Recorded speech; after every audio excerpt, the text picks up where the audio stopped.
Hey everyone, and welcome back to another quiet wander through history's dimly lit corridors.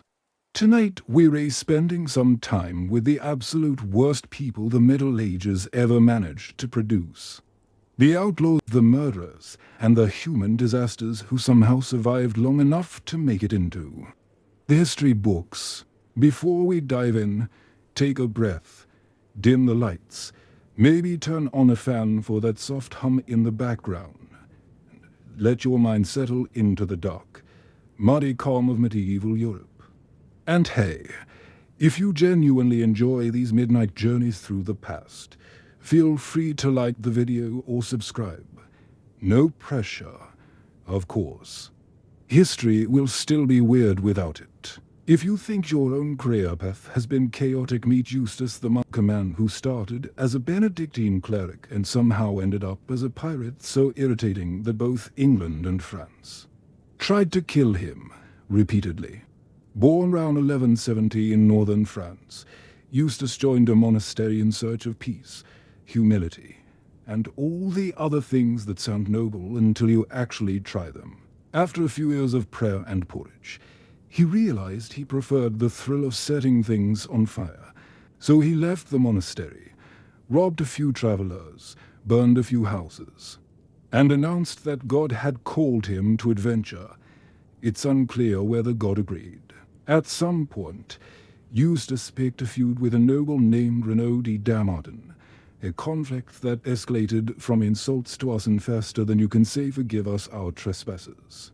When he lost his lands, he turned to piracy, because if you can't win on land, you might as well start stealing other people's boats. He quickly became the most unpredictable man on the English Channel. One year, he was raiding France for King John of England. The next, he was raiding England for the French. Essentially, Eustace was a one-man NATO crisis. Chroniclers said he was a master of disguise, able to vanish into thin air, which probably meant he was just good at running away in fog. He also claimed to have studied black magic, which was medieval shorthand for a really good liar. Supposedly, he could summon storms and control the wind, though in reality he probably just waited for bad weather and took credit for it. But luck, like the wind, doesn't stay in your favor forever. In 1217, at the Battle of Sandwich, the English finally caught him on his ship. Eustace offered to pay ransom, which is adorable considering how much he'd already stolen. The English politely declined and cut off his head. They displayed it on the mast, which in the 13th century counted as both closure and interior decoration to the French. He was a patriotic rogue. To the English, a demonic pest. To everyone else, he was proof that leaving the monastery isn't always personal growth. Sometimes it is just the start of a much longer crime spree. In 14th century Ireland, there weren't many celebrities, but there was Alice Skidler, a woman who managed to become famous, wealthy, and accused of witchcraft, all before her fourth husband mysteriously died. Some people leave behind a legacy of good deeds. Alice left behind a trail of corpses and unanswered questions. She was born into money, married into more of it, and quickly realized that being an intelligent woman in medieval Ireland was already suspicious enough. But when all four of her husbands died under what polite society called peculiar circumstances, that suspicion turned into full-blown hysteria. The town of Kilkenny decided she was either the unluckiest widow alive or a witch with excellent. According to the official charges, Alice had a personal demon named Robin Artisan, who appeared as a black dog, a shadowy man, or possibly just a convenient excuse. She was accused of poisoning her husbands with powders, ointments, and unholy herbs, which sounds like witchcraft, but also perfectly describes medieval medicine. Witnesses swore she sacrificed animals, chanted Latin backwards, and held secret gatherings with her coven. In other words, She did what everyone else in Kilkenny did on weekends. Just with better marketing, the local bishop, Richard D. Ledreed, launched a moral crusade against her. Because nothing says holy man like obsessively chasing a wealthy woman. Alice, being smarter than the average inquisitor, fled to England before anyone could light a torch. Her servant, Petronilla D. Meath, wasn't so lucky. She was flogged, tortured, and burned alive, becoming Ireland's first recorded witch burning, a grim reminder that medieval equality had her. Very strict sealing, Alice vanished after that, never seen again. Some said she lived out her days in England. Others claimed she fled to Flanders, and one persistent rumor insists she married again, which, if true, proves she either had incredible confidence or an unstoppable hobby. Whether she was guilty or not doesn't really matter. In medieval Europe, wealth, independence, and an above-average survival rate were already suspicious. Alice Kittler's real crime wasn't his sorcery. It was outsmarting the system long enough to get away with it. And in the Middle Ages, that was practically supernatural. So, as you settle deeper into the quiet hum of the night, think of Eustace the monk drifting somewhere across the foggy channel, or Alice Kittler disappearing into the English mist, both of them products of a world where chaos was the closest thing to opportunity. The Middle Ages may have been brutal, superstitious, and absurd, but at least they were never boring.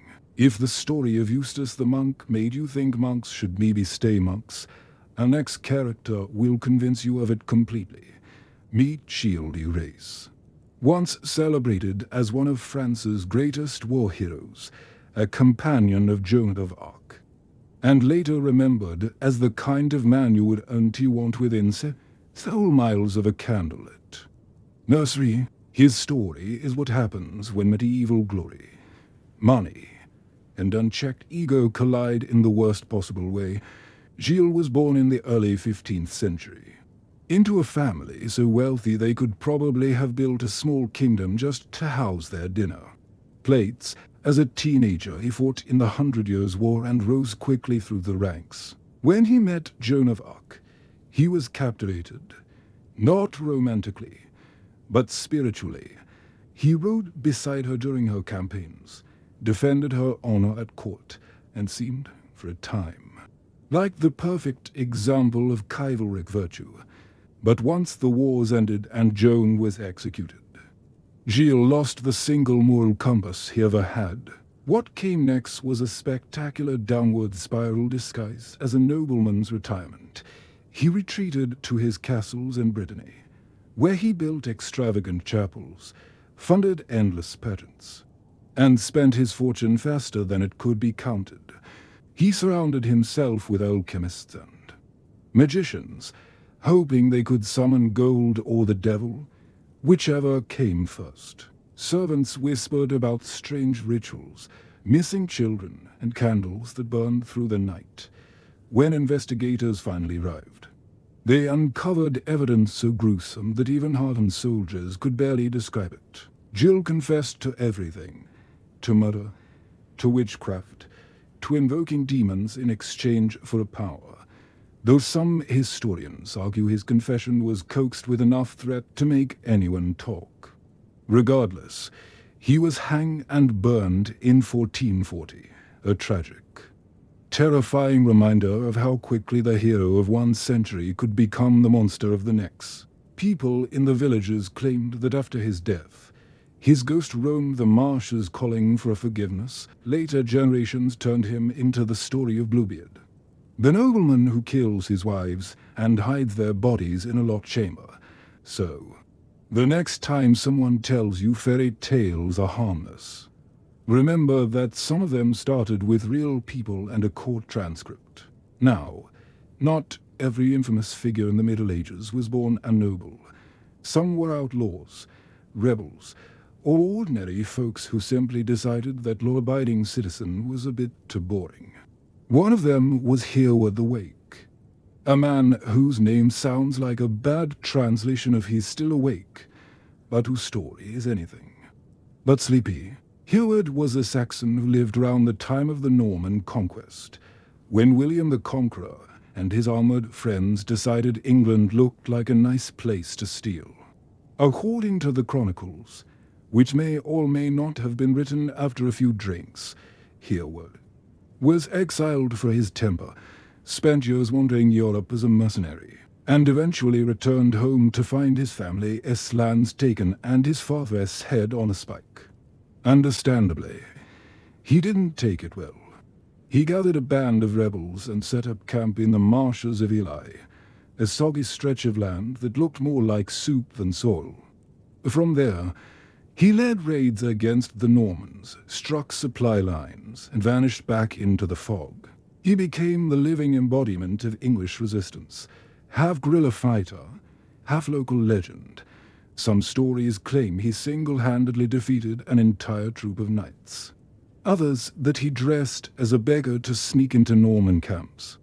And one enthusiastic poet even said he fought a bear for fun. Whatever the truth, Hereward the Wake became one of those figures the English loved, stubborn, defiant, and allergic to authority. Eventually, William's forces surrounded the Isle of Ely. The rebellion was crushed, and Hereward disappeared into the mist. Just as suddenly as he'd arrived, some say he escaped and lived as a hermit. Others claim he died in a final stand. The legend doesn't really care which version is true. What mattered was that, for a brief moment, he embodied the spirit of a people who refused to surrender. It's strange, isn't it, how two men from the same century can reflect completely opposite sides of human nature. Gilles de Rais, a decorated knight who descended into horror, and Hereward the Wake, an outlaw who rose into legend. One destroyed everything he touched in the pursuit of power. The other fought against power itself, and somewhere between them, you can see the uneasy balance that defined the Middle Ages. The constant tug between faith and greed, rebellion and obedience. Good intentions and terrible follow-through. As the candlelight of history flickers lower, imagine these figures fading into the night. Gillis's grand halls falling silent. Hereward's marshes slowly reclaiming his camp. The wind moving over empty fields that once echoed with voices and steel. The people are gone. Their sins and victories folded into the dust, and all that remains are the stories we tell, stories meant to keep us awake just long enough to drift into dreams. If there's one thing the Middle Ages proved, it's that humanity has never quite agreed on the definition of hero. Some wore crowns, others carried swords, and a few, unfortunately, carried plague. But somewhere between the saints and the sinners were people who stumbled into legend by accident, or by very poor timing. Let's start with Emperor Nero, a man whose name has survived for nearly 2,000 years, mostly because everyone wanted to blame him for something. Technically, Nero isn't medieval, but he's the kind of chaotic energy the Middle Ages would have loved. He was young, ambitious, convinced he was an artistic genius, and absolutely terrible at ruling. The man spent more time performing poetry in gold robes than governing the Roman Empire. But what truly cemented his reputation was the Great Fire of Rome in 64 CE. 6 days of unstoppable flames that devoured homes, temples, and most of the city's dignity. Ancient gossip insisted Nero played the lyre while watching it burn, which might not be true, but it feels true, and that's usually enough for history to run with it. When people started pointing fingers, Nero blamed the Christians, starting one of the earliest waves of persecution. The empire cheered. He built a massive golden palace on the ashes, and centuries later, medieval storytellers adopted his name as shorthand for the worst leader imaginable. They painted him in plays, poems, and sermons, a warning to kings who got too cozy with luxury and forgot their souls in the process. To a medieval listener, Nero wasn't a Roman problem. He was a mirror A reminder that absolute power and unchecked ego never end quietly. Now, if Nero's flames showed the world how fast cities could burn, the next story shows how fast faith could.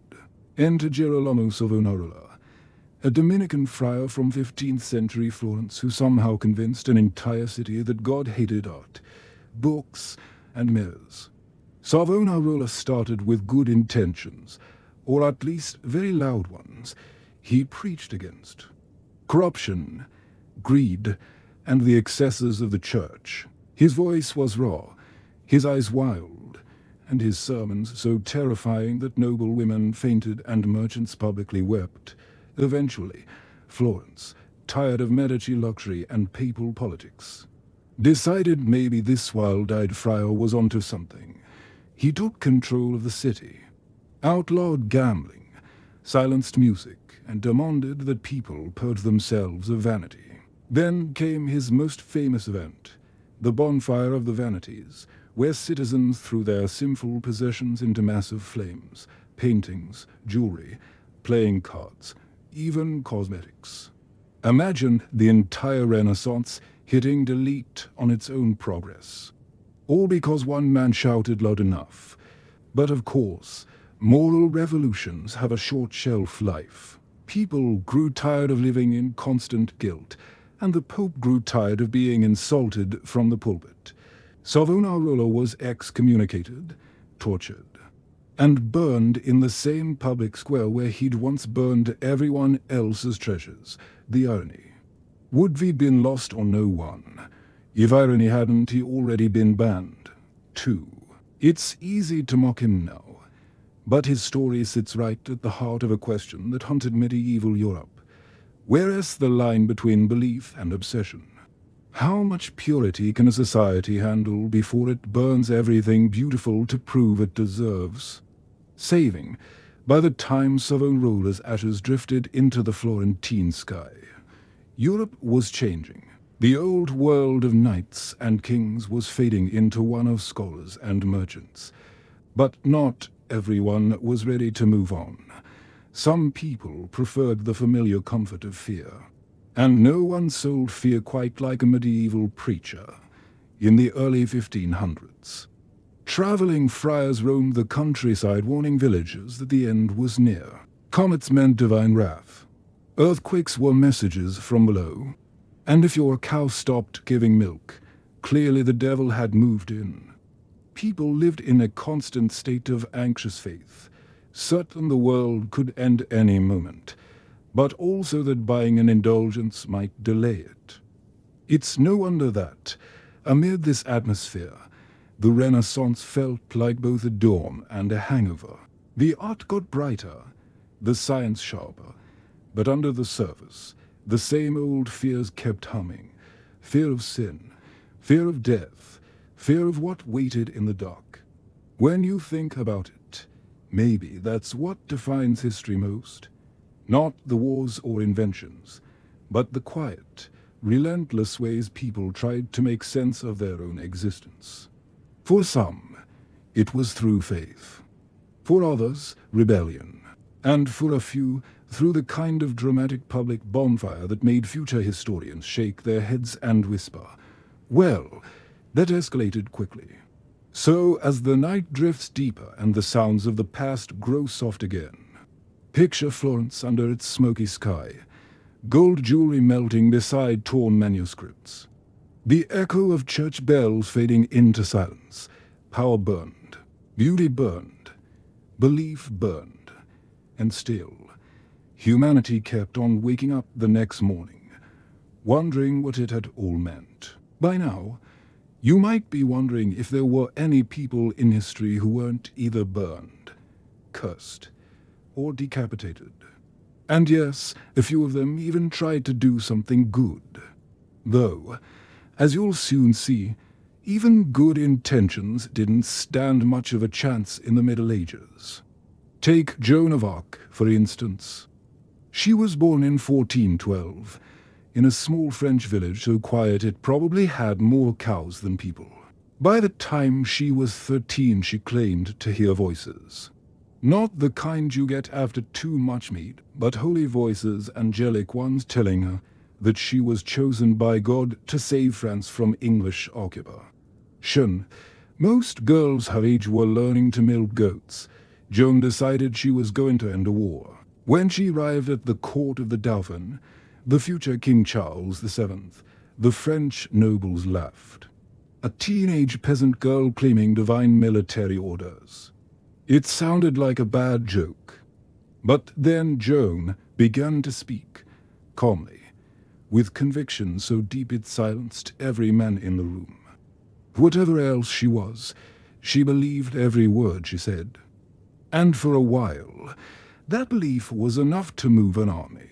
Wearing armor that gleamed like moonlight, Joan led French troops into battle, lifting sieges, rallying morale, and even predicting outcomes that made skeptics start to whisper the word miracle. Her courage wasn't reckless. It was steady, unwavering. Like she was already living in another world and simply visiting us for a while. Within a year, she helped secure the coronation of Charles VII at Reims. She should have been a national hero, but heroes, in the 15th century, didn't stay safe for long. Captured by the Burgundians in 1430, Joan was sold to the English for 10,000 francs, not exactly the ending heaven had promised. Her trial was a performance, designed to humiliate her faith and discredit her visions.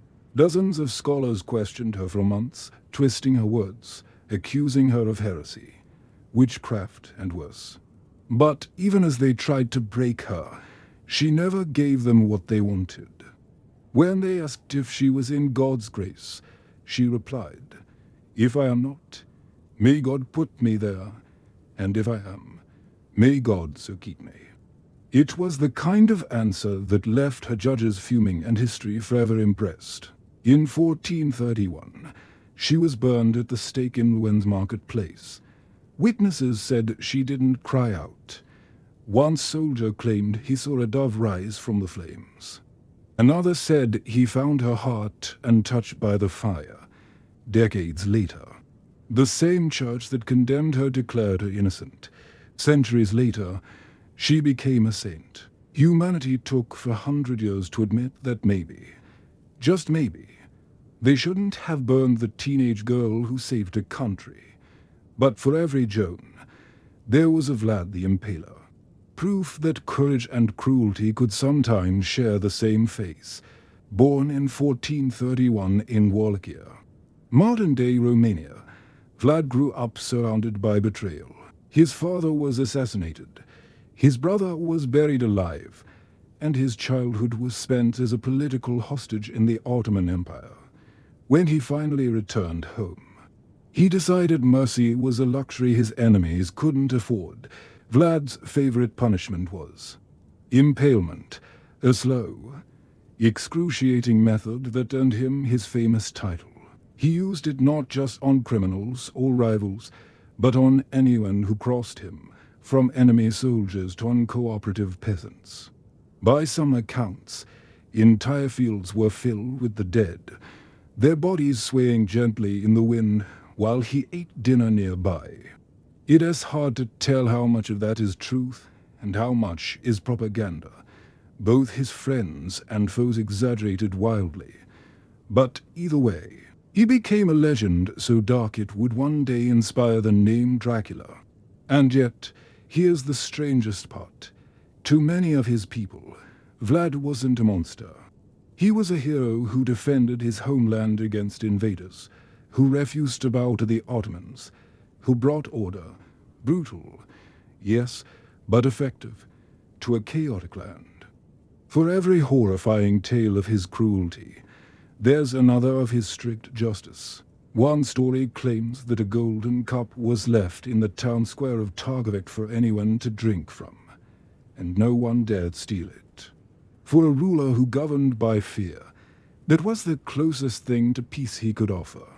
When Vlad was finally killed, no one's quite sure how it happened. Some say he was betrayed by his own men. Others say he fell in battle. His head was sent to the Sultan, preserved in honey, as proof of his death. But his story lived on, not as a warning, not even as a tragedy, but as a dark fascination that crossed centuries. The real man faded into myth, and the myth turned into a monster. It's strange how thin that line is, between saint and sinner, savior and executioner. Joan heard voices that lifted her people and was burned for it. Vlad heard the same whispers of destiny and followed them straight into horror. Both believed they were chosen by God. Both shaped the world around them with absolute conviction. One was canonized, the other became a vampire. And as you think about that, the soft glow of a candle flickering, the quiet hum of the night round you, it is hard not to wonder how many other stories from history began the same way, with Samian. Hearing a voice in the dark and deciding it must be destiny. So rest easy for now. History will always have its saints and its monsters, and sometimes, when the night gets long enough, they even look the same. The Middle Ages may have ended, but humanity's talent for being both horrifying and fascinating certainly didn't, as we drift into the Renaissance, that glowing age of art, reason, and occasional mass hysteria. It's worth remembering that progress doesn't always mean sanity. Sometimes, it just means the same chaos, but with better outfits. Let us start with a woman who could be given any horror writer nightmares, Elizabeth Bathory, the so-called Blood Countess of Hungary. She was born in 1560 into a family so rich and powerful that they probably had more castles than morals. She was related to kings, educated in multiple languages, and reportedly had the kind of cold beauty painters struggled to capture. But behind all that nobility was something far darker. According to legend, Bathory had a fondness for blood, and not in the poetic sense. She allegedly believed it could keep her young. That the secret to eternal beauty was hidden in the veins of her servants over the years. Hundreds of young women entered her castle and never came out again. Witnesses described scenes of torture, cold dungeons, and ritual cruelty. She was accused of beating, burning, mutilating, and, most infamously, bathing in blood. It is the kind of story that sounds made for Gothic fiction, which is exactly why historians debate how much of it is true. Some believe Bathory was a genuine serial killer. Others argue she was the victim of a political plot, her wealth and independence making her an easy target for rivals who wanted her land. After all, powerful women have always had a way of turning into monsters in other people's stories. In 1610, she was tried and convicted, though never executed. Instead, she was walled up in her own castle, a single slit left open for food and air. She lived that way for 4 years, until one morning, the guards peeked inside and found her still, silent, and finally at rest. Whether she was a murderer, a scapegoat, or a mix of both, Elizabeth Bathory remains one of history's most haunting enigmas, a woman punished, perhaps as much for her power as for her crimes. But not all horrors of the Renaissance came from castles and cruelty. Some emerged right in the middle of the street, like the bizarre and unsettling dancing plague of 1518. It started one summer in the city of Strasbourg, where a woman named Frau Trophia began dancing in the street. Not gracefully, not joyfully, just endlessly. For days, people watched, confused but intrigued, until something even stranger happened. Others started joining in.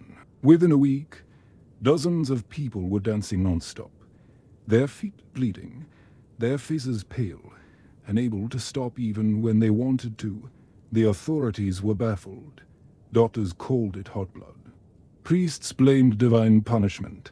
The city council, in what must be the worst public health policy in history, decided to build a stage and hire musicians, reasoning that maybe, If people danced it out, they'd get it out of their system. They did not. By the end of the month, hundreds were dancing, collapsing from exhaustion. Heart attacks, or sheer madness. Some reportedly danced themselves to death. It finally stopped as suddenly as it began, fading away like a fevered dream. No one could explain it. Modern scholars think it was mass hysteria, maybe brought on by stress, starvation, or contaminated grain that caused hallucinations. But deep down, you can't help but wonder, what kind of world drives people to dance themselves into oblivion? The 1500s weren't short on strange events like that. Europe was caught between faith and reason, superstition and science. Witches were being hunted, alchemists were trying to turn lead into gold, and philosophers were rediscovering the idea that the Earth might not actually be the center of the universe, which did not go over well with the church. Even art had its own dark streak. Painters like Hieronymus Bosch were filling canvases with surreal monsters and moral nightmares, while sculptors built cathedrals that looked like dreams carved out of stone. The same civilization that gave us the Mona Lisa also gave us public executions as a form of entertainment. Meant the Renaissance wasn't so much a rebirth as it was a reminder that beauty and brutality have always lived side by side. And yet, through it all, people kept reaching for something higher. Knowledge, freedom, immortality. Maybe that's what connects a woman like Elizabeth Bathory and a crowd of dancers in Strasbourg. One sought eternal youth, the others, perhaps unknowingly, sought release. Both were chasing something they couldn't have, caught between the limits of flesh and the longing to escape it. If you listen closely, that's what most of history sounds like. Not progress, not decline, just the sound of humanity spinning in circles, trying to make sense of its own heartbeat. So, as you drift further into the quiet, with the soft hum of the night round you, remember this: the past isn't gone. It lingers like music that refuses to end. The castles crumble, the dancers fall still, but the stories, they keep moving, quietly, endlessly, through the corridors of time. And somewhere in the dark, between the flicker of candlelight and the whisper of memory, the ghosts of the past are still dancing. As the world crawled out of the Middle Ages and into what people like to call the Age of Discovery, you'd think humanity would have started behaving itself. After all, there were new maps, new trade routes, and enough gold coming from the New World to make everyone dizzy. But if you give human beings wealth and opportunity, they'll usually find a way to turn both into crime. Welcome to the golden age of thieves, where pirates, bandits, and criminal guilds ran their own underground economies with more organization than most governments. Cities like London, Paris, and Venice were growing fast, too fast for the law to keep up. Where there are crowds, there are pockets. And where there are pockets, there are people who want to see what's inside them. Pickpocketing wasn't just a pastime. It was practically a profession. In some neighborhoods, a good thief was worth more than a bad merchant. That's where the thieves' guilds came in. Not official, of course, but structured enough to make the modern mafia look disorganized. You had your apprentices, your journeymen, your masters, the same hierarchy as honest craftsmen, except instead of carving wood, they carved through purse strings. Initiation rituals involved learning hand signals, code words, and how to vanish into a crowd without leaving a ripple. In London, these met in the alleys of Southwark, a neighborhood so notorious it was basically a criminal theme park. In Paris, they called themselves the courtyards, the shell people, pretending to be poor pilgrims while robbing their hosts blind. They even invented their own language, argot, a rich mix of slang and sarcasm that kept outsiders confused and the authorities one step behind. If you were new, You'd be taught to steal from dummies first, practice on mannequins, and work your way up to live targets.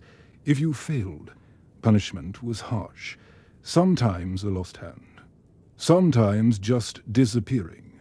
The guilds weren't playing games, they were business operations in a world where poverty was a life sentence, and the only upward mobility came with lockpicks. But crime wasn't confined to cities. Out on the open sea, things were getting even louder. By the 14th century, piracy was less a crime and more of an international hobby. Some pirates were just fishermen who realized robbery paid better. Others were noblemen who got tired of court politics and decided to start boarding ships instead. Of attending banquets, take the Hanseatic pirates, or as they liked to call themselves, the Vitalenbrüder, the Victual Brothers. Sounds innocent enough, right in theory. They were hired to deliver food to Stockholm during a siege. In practice, they realized piracy was far more profitable than shipping groceries. Soon, they were attacking anything that floated. Merchant ships, fishing boats, and occasionally each other. Their motto was God's friends and the world's enemies. Which is exactly the kind of line you'd expect from men who couldn't spell diplomacy. Their base was the island of Gotland, a pirate fortress in the Baltic Sea where loot was divided, ships repaired, and the occasional hostage auctioned off. The Hanseatic League, basically medieval Europe's corporate overlords, tried to shut them down. It worked eventually, but not before the pirates had robbed half the North Sea blind and taught everyone else a valuable lesson. Never trust anyone calling themselves the Victual Brothers. Back on land, the line between outlaw and folk hero was getting blurry. In England, the legend of Robin Hood had already spread. The charming thief who robbed from the rich, gave to the poor, and somehow managed to stay clean and well-fed while living in a forest. Reality, of course, was a little less poetic. Most outlaws weren't noble rebels. They were just hungry people with knives. But the story of Robin Hood gave people something to believe in. The idea that maybe, just maybe, someone was out there fighting against a world rigged in favor of the powerful. And really, that is the thread running through all of this, from the thieves' guilds to the pirates and outlaws. They were products of a society built on inequality. When survival depends on luck, crime starts to look like strategy by the 17th and 18th centuries. That same rebellious energy took to the highways. Highwaymen became the new celebrities, gallant robbers on horseback who turned theft into theater. The most famous of them all was Dick Turpin, a butcher's son who decided that mugging people was more exciting than cutting meat. He dressed well, spoke politely, and had a talent for marketing. Newspapers turned him into a gentleman rogue. Plays romanticized his exploits, and before long, he was the star of his own legend. The truth, he was violent, reckless, and not nearly as charming as the stories claimed. But by the time people found out, it didn't matter. Turpin had become an idea. The outlaw as entertainer, crime as performance. When he was finally caught and sentenced to hang, he bowed to the cheering crowd, thanked them for their attention, and died with the same flair he'd lived with.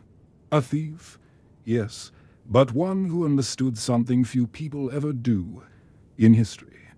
Reputation lasts longer than the truth. The world changed, of course. The pirates were hanged, the guild broken, the thieves driven underground. But crime never really disappeared. It just evolved, from the alleys of London to the open sea, from stolen coins to stolen kingdoms. Civilization kept building walls. The outlaws just learned to climb them higher. And as the night deepens, you can almost hear the echo of those old footsteps, the shuffle of boots in a foggy street, the creak of ropes on a ship, the faint clink of a stolen coin. Because history isn't just kings and wars. It's also the quiet rebellion of people who refuse to play by the rules, and the soft laughter of those who got away with it. By the time the last pirates had been hunted down and the thieves' guilds scattered into whispers, the world was changing again. Europe was stepping into what it liked to call the Age of Reason. Printing presses were spreading ideas faster than anyone could burn them. Telescopes were revealing that the heavens didn't actually revolve around humanity. And doctors were finally realizing that maybe, just maybe, bloodletting wasn't the cure for everything. But reason never comes without resistance. Every step toward knowledge cast a longer shadow. And that shadow was fear.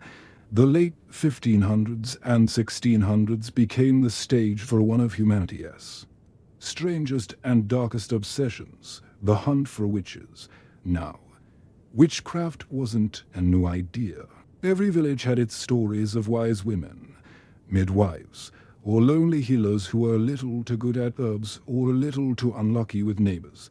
But as religion, politics, and social tension tangled together, suspicion turned into panic. One bad harvest, one storm, one baby born sick, and someone had to be blamed. It started small. In places like Würzburg and Bamberg, trials turned from isolated incidents into full-blown purges. Entire towns were accused at once.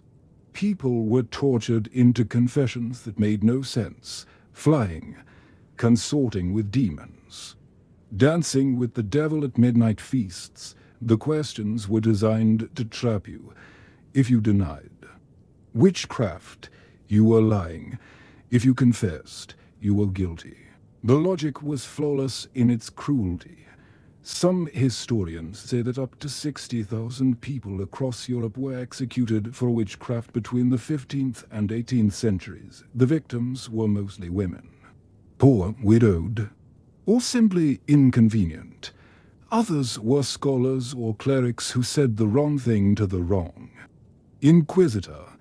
It was, in every sense, a moral panic disguised as holy justice. And then came the New World.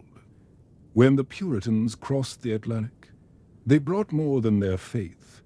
They carried their fears. In 1692, the small town of Salem, Massachusetts, became the center of one of the most infamous witch hunts in history.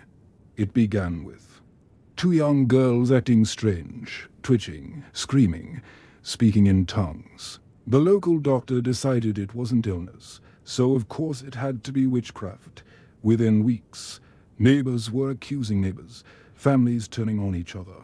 The courts filled with terrified villagers, all desperate to prove their innocence. 19 people were hanged. One man was crushed to death under stones, and countless others had their lives destroyed, all because of rumors, dreams, and paranoia. The frenzy eventually burned itself out, leaving behind a silence heavier than the graves it filled. The Salem trials became a warning, a mirror showing how fear can twist ordinary people into monsters. But at the time, it was just another chapter in humanity's endless argument between faith and reason. While witches were burning, scientists were peering through telescopes and microscopes, uncovering a world that didn't need magic to be terrifying. Galileo dared to say the earth moved round the sun, and for that, he was threatened with death. He was forced to recant, muttering under his breath, and yet, it moves. That quiet defiance echoed louder than any sermon. Isaac Newton followed soon after, decoding the universe with math, turning falling apples into proof that even chaos has rules. He saw the cosmos as a clock, elegant, precise, and utterly indifferent to human superstition. But even Newton dabbled in alchemy, chasing gold through fire and mercury, proving that even the greatest minds of reason still longed for a little magic. In a way, that's what the entire era was about. The tug-of-war between science and superstition, the church and the telescope, the candlelight and the stars. The world was waking up, but it still dreamed with one eye open. Ordinary people lived in the middle of this contradiction. By day, they might attend church, read a printed Bible, and talk about the wonders of invention. By night, they'd hang garlic over doorways and whisper charms to keep the devil away. Progress is rarely clean. It's messy, human, and filled with ghosts of the old world that refuse to die quietly. And sometimes, those ghosts fought back. In 1666, yes, the number that makes preachers twitch, London burned. A bakery fire in Pudding Lane devoured the city, leaving tens of thousands homeless. Some called it God's punishment, others blamed foreign spies or secret sorcerers. The truth was simpler: old wooden houses, dry weather, and a gust of bad luck. But even when facts are obvious, fear loves a good story. A year later, Isaac Newton would look through a prism and split sunlight into colors, discovering that even light hides secrets. The fire had consumed a city, but it also lit the path to the Enlightenment. Humanity was learning, painfully, slowly, that the universe doesn't need curses to be mysterious, and that reason isn't the opposite of wonder. It's just another way to see it. Still, every time lightning struck, or disease spread, or crops failed, people whispered the old names again. Progress had arrived. But superstition never truly left. It just changed its outfit. And maybe that is why history keeps repeating itself. Because we never really let go of the comfort that mystery provides. We like to think we're rational now, but deep down, we still flinch at shadows and look for patterns in the dark. So, as the firelight fades and the night deepens, imagine that world, halfway between fear and discovery. Witches and scientists sharing the same century. Prayers and experiments mingling in the same air. It's strange, beautiful, and utterly human. And if you listen closely, maybe you can still hear it. The whisper of parchment, the crackle of fire, and the quiet hum of a world trying to wake up without letting go of its dreams. The world didn't wake up all at once. It stirred, stretched, and slowly began to realize it had built something enormous. Something called civilization. Empires were rising, drawing borders with ink and blood, and somewhere in the background, the whisper of revolution was starting to grow louder. By the 1700s, Europe had convinced itself it was enlightened. Kings spoke of reason while ruling by divine right. Philosophers wrote about freedom while sipping wine bought with colonial profits, and merchants measured morality in gold. It was an age of contradictions, the candlelight of intellect flickering over the shadows of conquest. Let's start with the most fashionable empire of the day, France, elegant, perfumed, and utterly oblivious. Versailles was the heartbeat of excess, a golden cage where nobles competed over who got to hand the king his shirt in the morning. Beneath the powdered wigs and chandeliers, no. The ground was shaking. Ordinary people were starving while courtiers debated which dessert best. Complimented champagne. And then came the whisper, soft at first, then rising like thunder.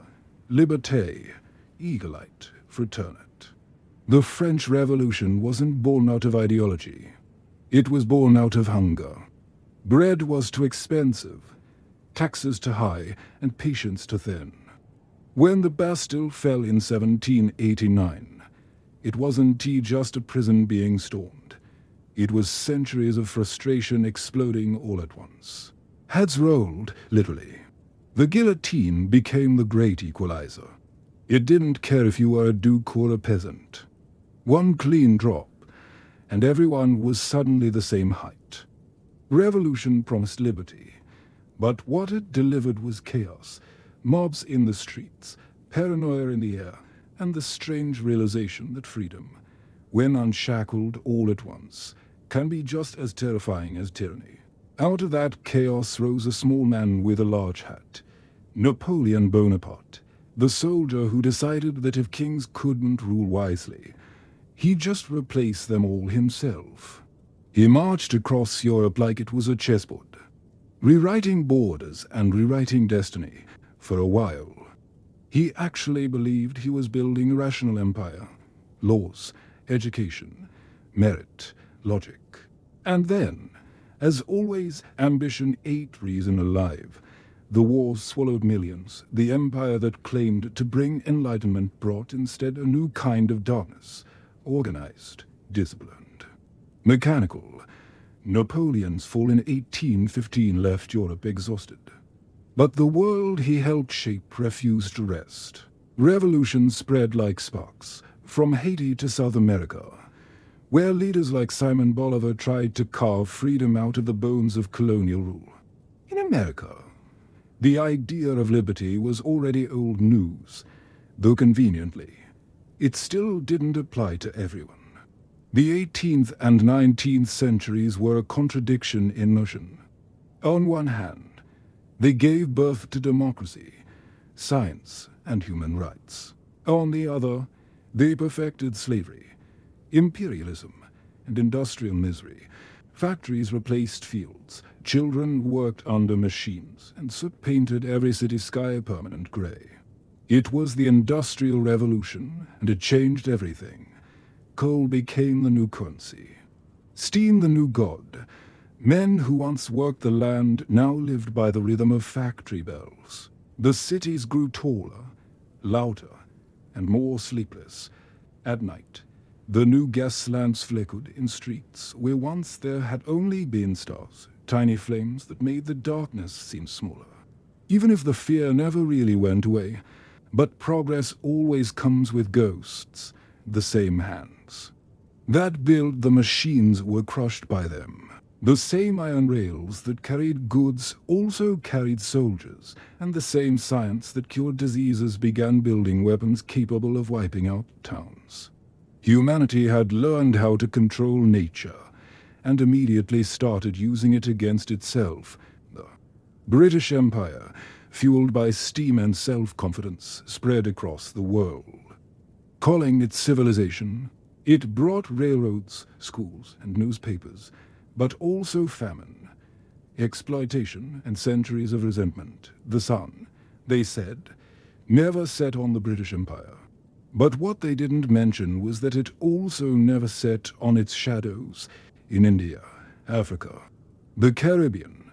Entire cultures were rewritten to fit the narrative of progress. "We are bringing light," the colonizers said, as they burned entire villages. Every empire tells itself the same bedtime story. That conquest is kindness, and that power is destiny. It's comforting. Until the dream starts to crack, and crack it did. The 1800s ended with revolutions, uprisings, and a deep sense of unease. Machines had made the world smaller, but not kinder. Cities buzzed with noise and neon. But the people inside them were lonely, exhausted, and strangely hollow. Writers began to notice it. That quiet despair behind the hum of progress. Dickens wrote of poverty hidden behind elegance. Mary Shelley imagined a monster born from science. Without conscience, Poe wrote of madness in candlelit rooms, where the only thing louder than the ticking clock was a guilty heartbeat. It was the sound of a civilization growing faster than it could understand itself. And through it all, the world kept spinning. Trains hissing, factories rolling, telegraphs clicking like metal insects in the dark. Humanity had built its own version of firelight. But somehow, it still couldn't sleep. Progress had given people comfort, knowledge, and speed, but not peace. Every invention solved one problem and created two more. Every empire that promised order ended in chaos. It was as if the world had traded mystery for machinery, and was now realizing it missed the mystery. As night settles round us, think of that world. Gas lamps glowing through fog, steam engines moaning like ghosts across the countryside. Philosophers arguing about freedom, while the gears of industry grind on behind them. the modern. Each had arrived, brilliant and brutal, and humanity was standing at the threshold, wide awake, but still lost in the dark. The 20th century began with fireworks and ended with fallout.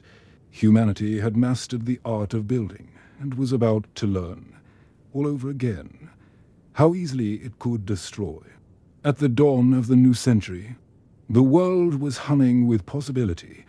Electricity was no longer magic.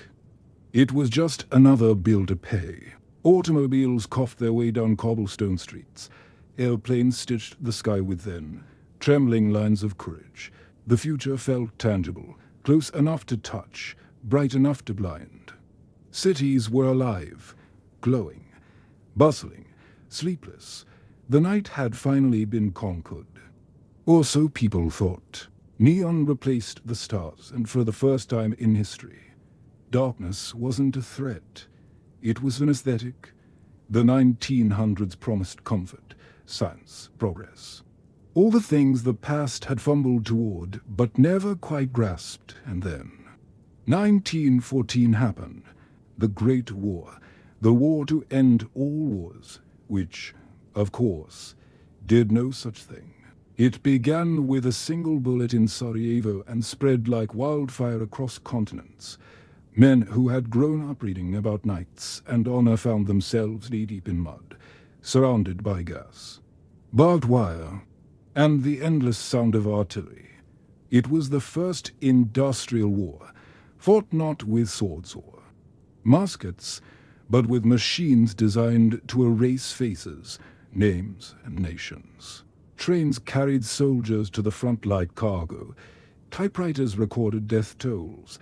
Airplanes dropped bombs on strangers they'd never see.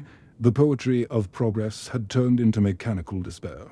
When it finally ended in 1918, the world didn't celebrate. It just exhaled. Empires crumbled.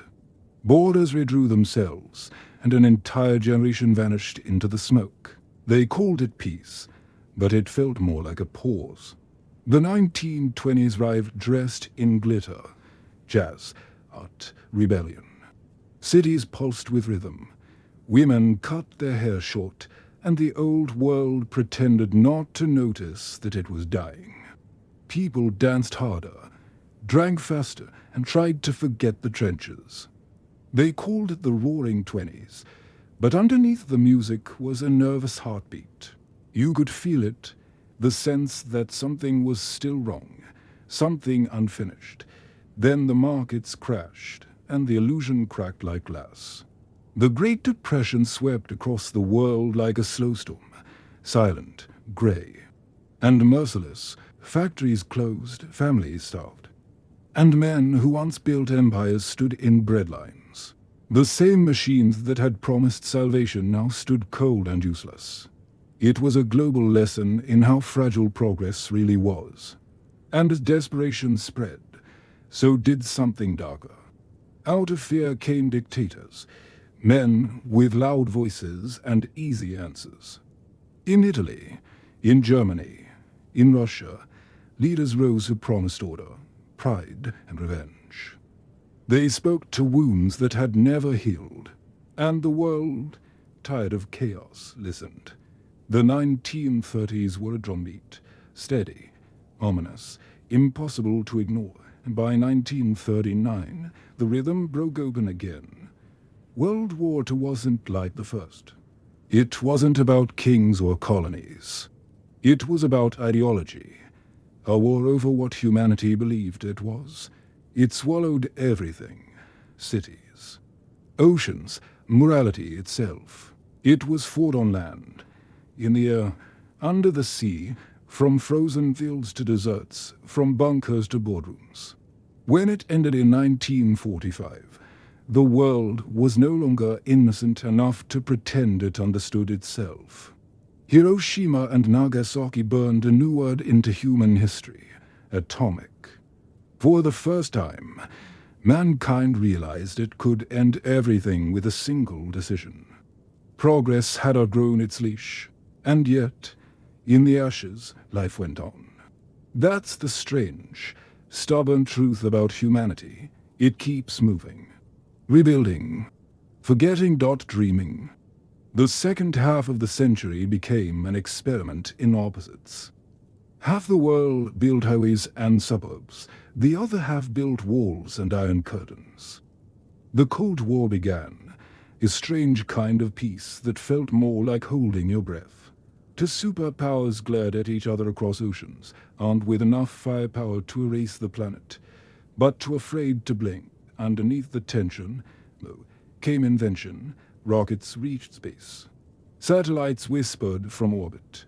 The moon, that ancient symbol of mystery and madness, suddenly had footprints on it. Humanity had done what mythology once reserved for gods, and it still wasn't happy. Television replaced the fireplace. Screens replaced stories. The world had more voices than ever before, but somehow less silence. Technology promised connection, but it delivered noise. We built machines that could think faster than we could, and then wondered why we couldn't sleep anymore. And yet, there were moments of grace. The Berlin Wall fell. The world took a shaky breath. People cheered, cried, and believed for one fleeting moment that maybe history was finally learning its lesson. It wasn't.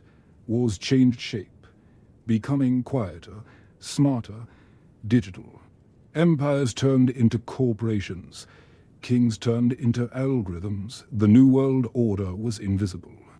Data instead of borders, influence instead of armies. Humanity had created a civilization so complex that no one was fully in control anymore, and through it all, the same old patterns pulsed underneath: ambition, fear, wonder, greed, hope. The same ancient heartbeat, dressed in modern clothes. So here we are, standing at the edge of the modern age, surrounded by screens, connected to everyone, yet lonelier than ever. We've mapped the stars, split the atom, and built towers of glass that scrape the sky.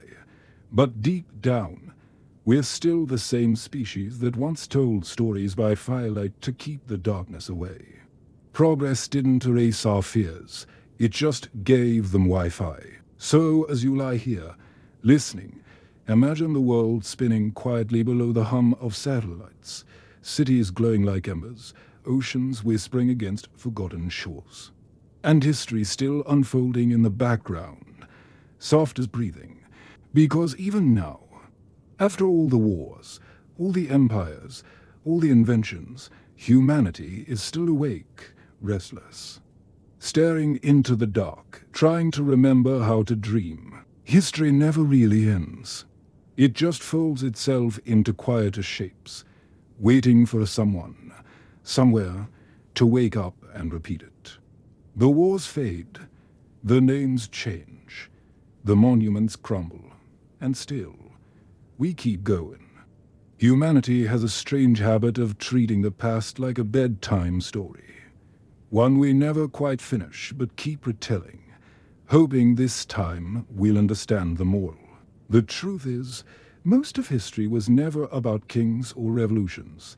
It was about moments, small, ordinary moments, where someone made a choice to speak, to stay silent, to build, to burn. And those choices, multiplied by billions, became everything. When you look back far enough, you start to notice something unsettling. For all our inventions, for all our progress, the story hasn't really changed. We're still afraid of the dark, still curious about what's beyond the horizon, still pretending we know what we're doing. The costumes are modern, but the instincts are ancient. We still tell ourselves we're different, that we've evolved, that the past was barbaric and we're better now. But listen closely, and you'll hear the same heartbeat, the same restless pulse that drove the first explorers, the first artists, the first fools who looked at the stars and thought, I can do that. Maybe that's why history feels so hypnotic. It is not just about learning what happened. It is about recognizing ourselves in the chaos, Every war, every empire, every miracle and disaster. It's all us, over and over again. Wearing new masks, the Romans thought they'd last forever. So did the Ottomans, the British, the Soviets. Every civilization swore it was different. Every one of them ended the same way, not with a bang, not with a final battle, but with a slow yawn. People stopped paying attention, the fires dimmed, the echoes faded, and then, somewhere else, it all began again. That's the quiet rhythm of history. Rise, fall, rebuild, repeat. The cycle isn't a curse, it's a reminder that no matter how powerful we think we are, time is patient, it waits, it watches, it always wins. But maybe that's not such a bad thing, because within that endless cycle is something beautiful, persistence. The human refusal to stay quiet for long. Every time the world ends, someone picks up a hammer, or a pen, or a dream, and starts over. That's what we do. That's what we've always done. So as the centuries blur behind us, as the fires burn out, and the machines hum on, we keep moving, one restless generation after another, stumbling towards something we can't quite name. Maybe peace, maybe meaning, maybe just a good night's sleep. If you're still awake, listening to the hum of your fan or the soft glow of your screen, you're part of that story too. You're living in a future someone once imagined. You're proof that even after all this time, we're still curious, still dreaming, still here. And maybe, just maybe, that's enough. So close your eyes now. Let the centuries drift by, the crusades, the kings, the plagues, the poets, all fading into the same quiet night. The world is still spinning out there, patient and indifferent, wrapped in the same stars it's always had. Tomorrow, history will start again. Someone will rise, someone will fall. Someone will build something that outlasts them, and 1,000 years from now, someone else will whisper this same story in another dark room, to someone else who can't sleep.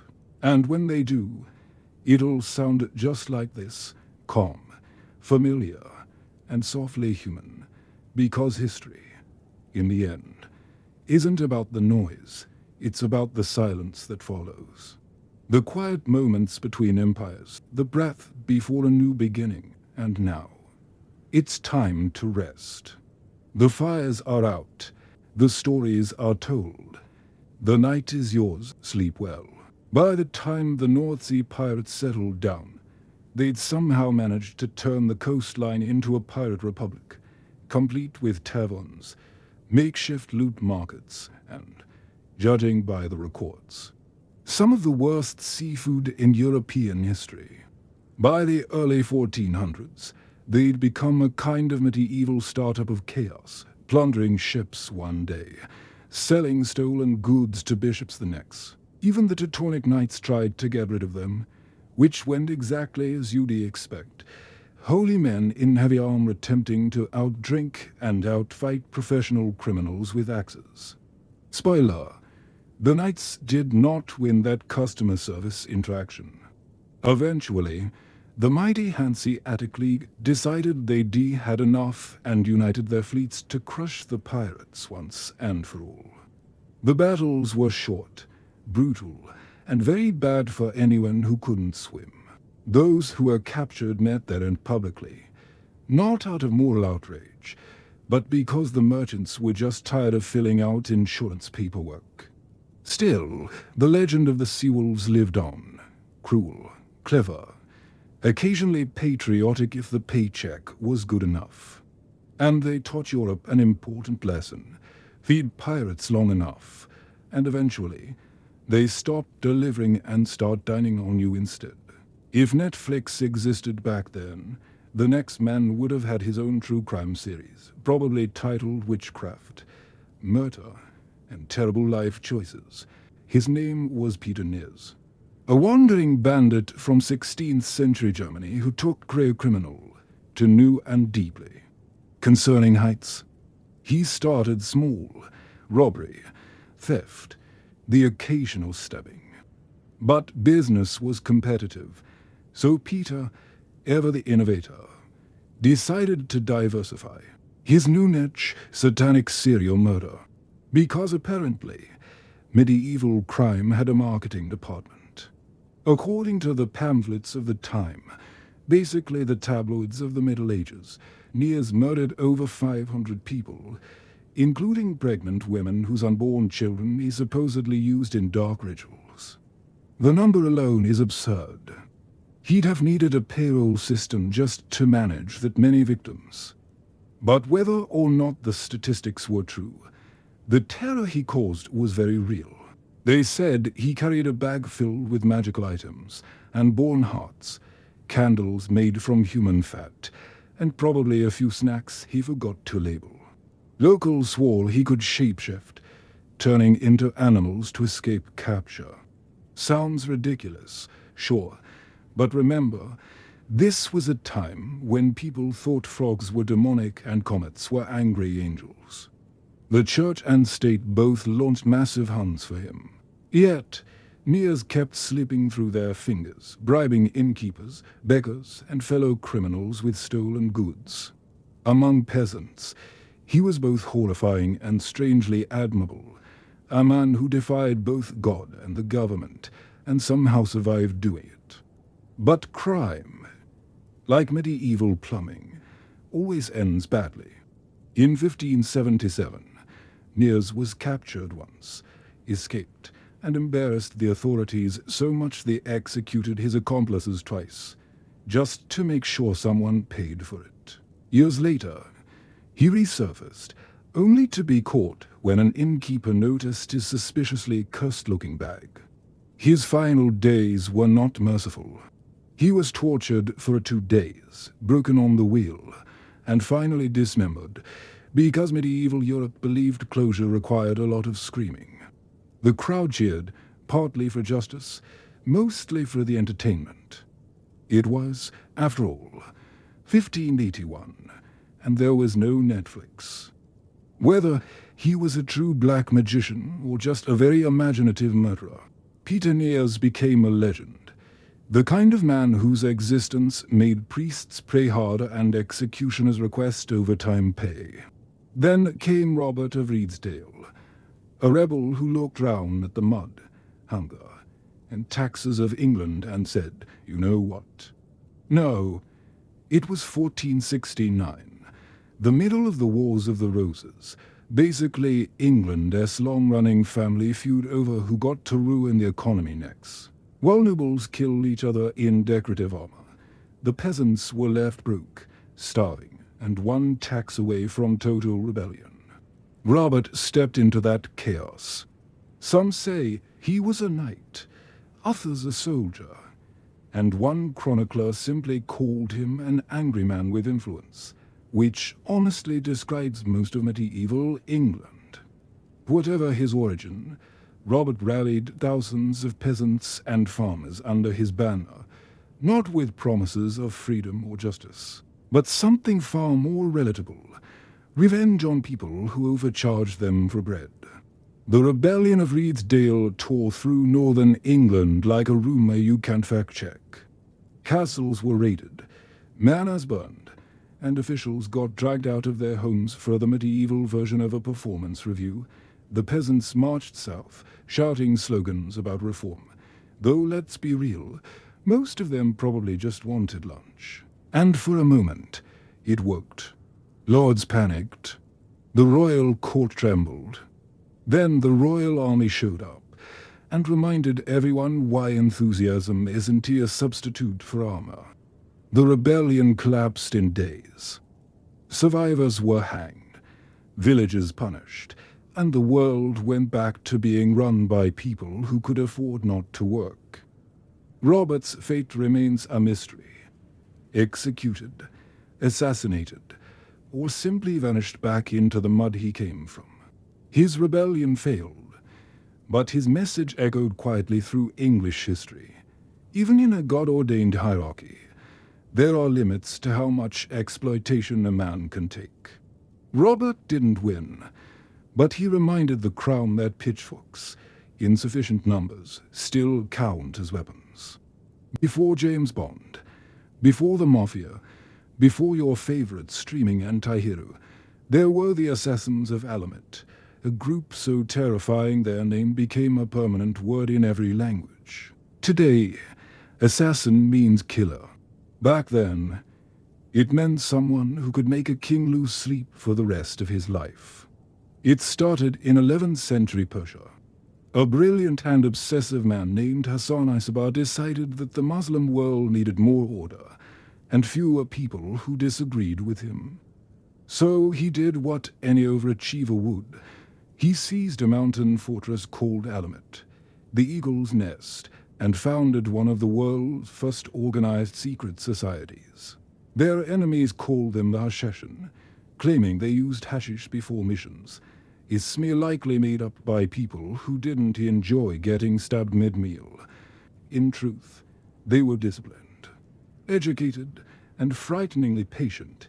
Their specialty was political murder, targeted, surgical, and so effective it could change the course of wars. They infiltrated palaces disguised as servants, scholars, even gardeners. When the time came, they struck, clean, quick, and often in public, just to make a point. Kings, generals, and holy men all learned to double-check their wine and their bedchambers, though sometimes even that wasn't enough. Fear was their real weapon. One dagger in the right place did more than 1,000 soldiers ever could. Even Saladin, yes, that Saladin, narrowly escaped their reach twice. Eventually, the Mongols ended their story the way they ended everyone's, by burning everything. Alamet fell. But the legend didn't. The word assassin lived on, whispered from Persia to Paris. Proof that sometimes the sharpest political statement is a small, well-placed knife, and that's where the next part of the story begins. London, 1600s, the air smelled like wet wool, horse dung, and human ambition. Beneath the booming bells of St. Paul's and the chaos of the docks, the city's underworld was thriving. A carnival of thieves, cheats, and cut purses who could empty your pockets before you even realized you had pockets. These weren't your romanticized rogues or Robin Hood types. No, London's thieves were practical, professionals of petty misery. They operated in gangs, some run like family businesses, others like violent startups, the mobsmen, the pickers, the dippers. Everyone had a role. Even the beggars were organized, with fake wounds, forged sob stories, and assigned territories. You couldn't even be honestly poor in peace. At the heart of this criminal ecosystem was one rule: never steal from the church, never cross the mob, and never, ever get caught in Cheapside. The punishment for a theft was public education. As in, public hanging, and Londoners treated executions like outdoor theatre. Crowds gathered. Vendors sold snacks, and the condemned were expected to perform. Some sang hymns, others cracked jokes, but all of them knew the same truth. In London, the difference between entertainer and corpse was about 3 stolen shillings. Out of this chaos came the figure of Jonathan Wild, the thief-taker general. Wild ran a perfect con. By day, he was London's hero, catching thieves and returning stolen goods to their rightful owners for a small fee. By night, he was the thief, the mastermind behind the very crimes he solved. A man who built his own crime wave just so he could get paid to stop it. His double life thrived. For years, he controlled the underworld like a bureaucrat from hell, issuing permits for theft, punishing unlicensed robbers, and occasionally turning in one of his own men for the bounty. He was a genius of corruption, part CEO, part executioner, or villain. But London loves irony. In 1725, Wilde finally fell into the same trap he'd built for others. Betrayed, arrested, and sentenced to hang, he faced the jeering crowd that once adored him. Someone reportedly shouted, "Get yourself, Mr. Wilde," as he was led to the gallows. His last act of control was to leap before the hangman could pull the lever, ending his life on his own terms, like every good criminal in history eventually tries to. Centuries later, Charles Dickens would base entire characters on Wilde's legacy, proof that even in death, a good conman always finds a way to stay in business. Now, let us talk about a different kind of thief. One who didn't steal gold or jewels, but something much stranger, sleep. It's 18th century France, and insomnia is sweeping the upper class like a fashionable disease. Noblemen and women are desperate, not for love, not for adventure, but for rest. Sleep eludes them, and they'll try anything to get it back. Perfumed opium, lavender masks. Even the sound of live musicians playing lullabies at the foot of their beds. There were manuals, written on how to fall asleep with dignity. One Parisian doctor advised drinking warm milk while contemplating the moral failings of one's enemies. Another suggested counting the number of peasants who theoretically could revolt against you. Soothing, apparently, if you were rich enough to find the thought relaxing. But the real cure, people whispered, came from the East, a mysterious powder imported from the Ottoman Empire, mixed with sugar and dreams. Merchants sold it under candlelight in narrow alleys, claiming it could put anyone to sleep for a night, or forever. Depending on dosage, the French loved it. They called it powder de la nuit, the powder of night. For a while, it worked. The sleepless aristocracy finally found peace. Until one morning, the Duke of Lorraine didn't wake up. Nor did his mistress.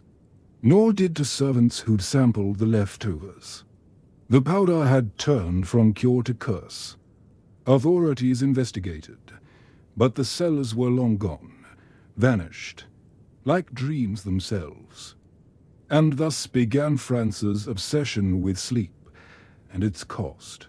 Long before Freud, before Ambien, before bedtime podcasts, there was already a market for escape.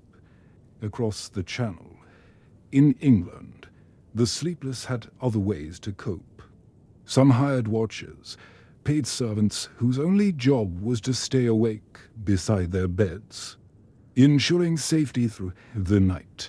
Imagine being so paranoid you paid someone to do the one thing you couldn't. The watchers sat in chairs, candles flickering, listening to their masters breathe, and when the flame dimmed, they'd whisper prayers, soft as fog, to keep nightmares away. That's the strange thing about history. The further you go back, the more you realize people haven't changed much. We still fear the dark, still chase sleep, still tell ourselves stories to survive the silence. But back in the old world, there was one man who turned sleeplessness into legend, Alexander the Great. By the time he was dying in Babylon, feverish and delirious, sleep had abandoned him completely. His soldiers, those same men who defollowed him from Greece to India, filed past his bed in silence. No trumpets, no victory speeches, just the sound of sandals on stone and the quiet grief of men realizing their god-king was just another mortal who couldn't rest. The chronicles say Alexander's eyes followed them, aware, but fading, and in that moment, history itself seemed to hold its breath. A man who'd conquered the known world couldn't conquer. Sleep, and somewhere, centuries later, as we lie awake in our own quiet rooms, that irony still lingers, because in the end, no matter how many empires you build, how many battles you win, or how many ghosts you bury under your pillow, sleep remains the one kingdom no one can rule. They say Rome wasn't built in a day, which is true, but it could have been burned down in one.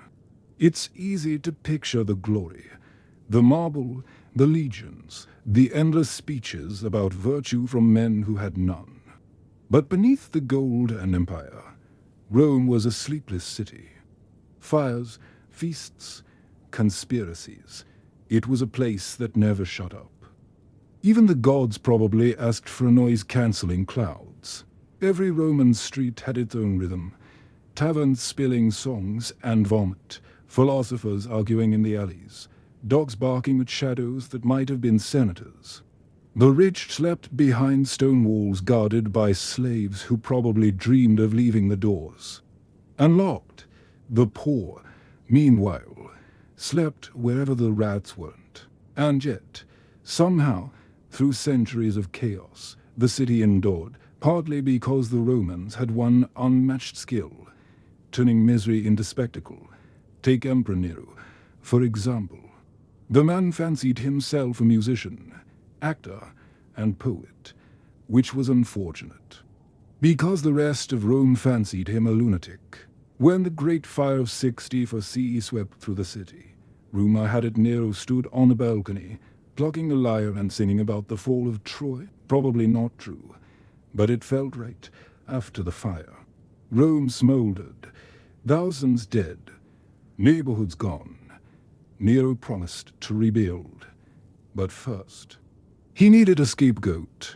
Enter the Christians, a small, strange sect who refused to worship Rome as gods and had an inconvenient habit of preaching love during an empire built on violence. So Nero blamed them for the fire. Rests followed, executions, even more so. Some were crucified. Others burned alive as human torches to light the emperor's gardens.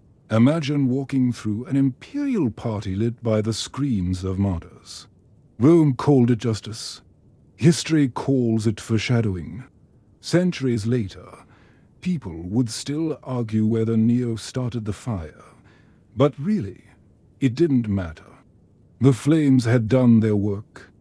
Rome was reborn, not cleaner, not kinder, but bigger. And Nero got his palace, the Domus Aurea, a golden house built on ashes. If Nero's Rome was a burning stage, then the medieval church was the backstage manager who never let the lights go out. By the 13th century, Europe had become obsessed with one particular idea: sin. Every breath, every glance, every bite of food came with moral risk. The church introduced confession as a way to manage guilt. A kind of spiritual customer service. You could lie, cheat, steal, even commit murder, as long as you showed up, said sorry, and maybe donated a sheep or two. It was a system built for sinners by sinners. And then came the Inquisition, the part where things stopped being subtle. Born in France, refined in Spain, perfected across Europe, it was the holy version of a tax audit. Except instead of losing your savings, you lost your life. They hunted heretics, witches, scholars, anyone who dared to think differently. Torture wasn't punishment, it was persuasion. The rack, the Iron Maiden, the strappado, all lovingly recorded in church manuals under the heading Methods of Correction. One inquisitor wrote that pain clarified the soul. Easy to say when you're the one holding the rope. But the truth is, most inquisitors believed they were saving souls. They weren't T-villains in their own eyes, just terribly efficient believers with very bad ideas about mercy. And in a dark, twisted way, it worked. Fear kept Europe quiet for centuries. Not everyone stayed silent, though. Somewhere in Italy, a man named Galileo pointed a telescope at the night sky and saw something that ruined everyone's theology. Moons orbiting Jupiter. The Earth, it turned out, wasn't the center of everything. The church didn't take that well. They summoned him, tried him, and forced him to recant. But as legend goes, Galileo muttered under his breath, "Ipa si muove," and yet it moves, even in defeat.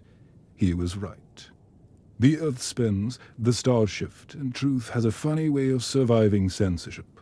History moves like that, quietly, stubbornly, in circles, and while the world argued about heaven, the common people still had to live in hell.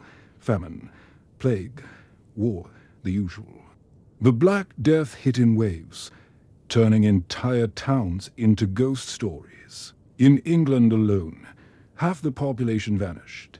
Farmers buried their families, priests fled their flocks, and the living walked through streets where even the dogs had given up barking. It was the closest Europe ever came to hitting a reset button. Labor became valuable overnight. Peasants demanded pay. Nobles panicked. The old order cracked. Out of the bones of the dead, a new world started to breathe. And in that world, people started asking dangerous questions about God, about kings, about why they were born poor while others drowned in gold. It was the slow birth of something, called the Enlightenment, which, despite the name, began mostly in candlelight and paranoia. Philosophers whispered about reason, liberty, equality, the kind of words that got you exiled or executed. But the whispering spread, carried by printing presses and restless minds. For the first time, humanity started thinking it could think its way out of misery.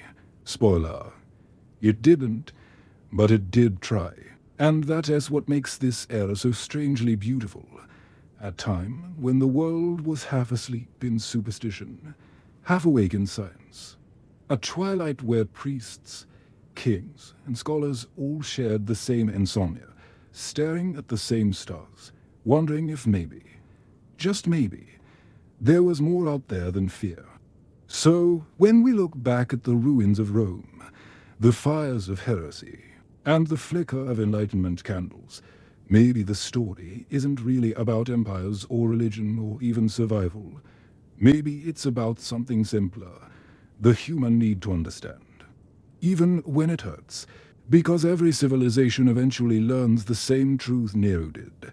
Fire destroys, but it also illuminates. The Enlightenment may have promised reason, but reason, like most noble ideas, got mugged pretty quickly. The 18th century began with polite philosophy and ended with heads rolling into baskets. It started with books, always does. Paris cafes filled with men in powdered wigs arguing about liberty, God, and whether coffee counted as a political statement. Voltaire wrote satire so sharp it could slice through censorship. Rousseau preached about returning to nature, which was easy advice to give when your rent was paid by a duchess. But words have gravity. They pulled at the old world, cracking the marble of monarchy one pamphlet at a time. And in 1789, France finally snapped. The revolution began not with fire, but with hunger. Bread prices soared, taxes crushed the poor, and the nobility responded with its usual brilliance, by throwing more parties.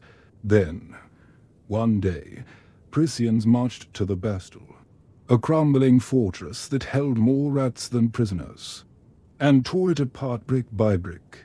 They didn't free many people that day, just freed themselves.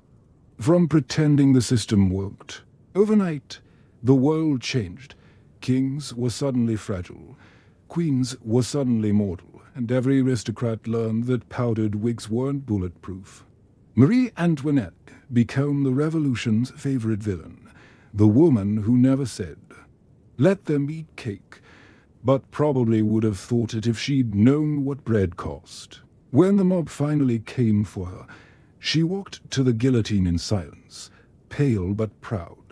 A witness said she apologized to her executioner for stepping on his foot. Manners, even at the end.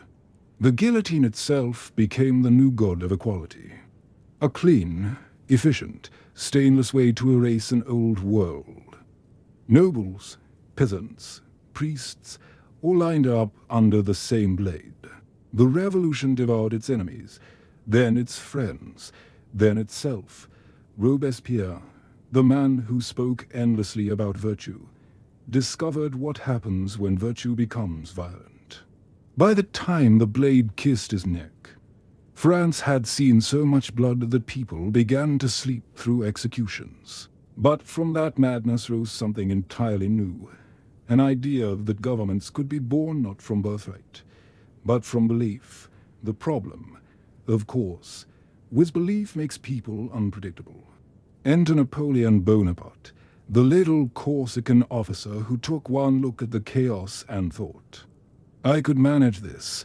He did, briefly. In less than a decade, he built an empire so vast it terrified everyone from London to Moscow. He promised order, glory, and modernity, and delivered all three, until his ego ate them up. Napoleon was brilliant, but cursed with that fatal imperial insomnia, the need to control everything, even time itself. He barely slept, wrote memos at midnight, dictated orders at dawn. His soldiers marched across Europe fueled by discipline and delusion.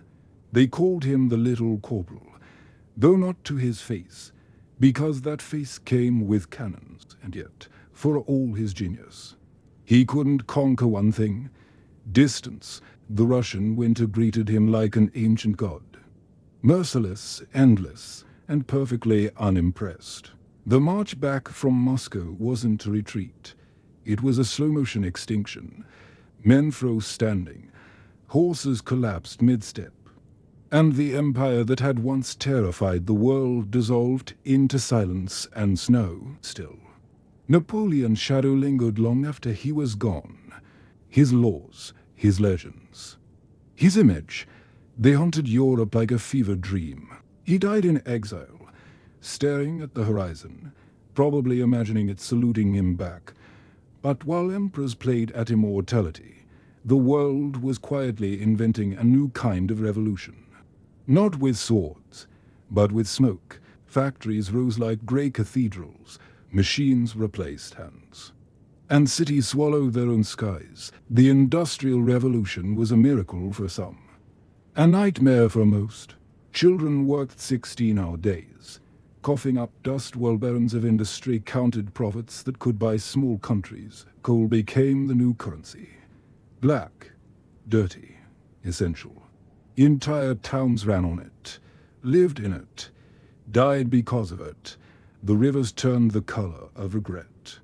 The air tasted like debt, and still, people called it progress. Yet amid all that grime, something extraordinary happened.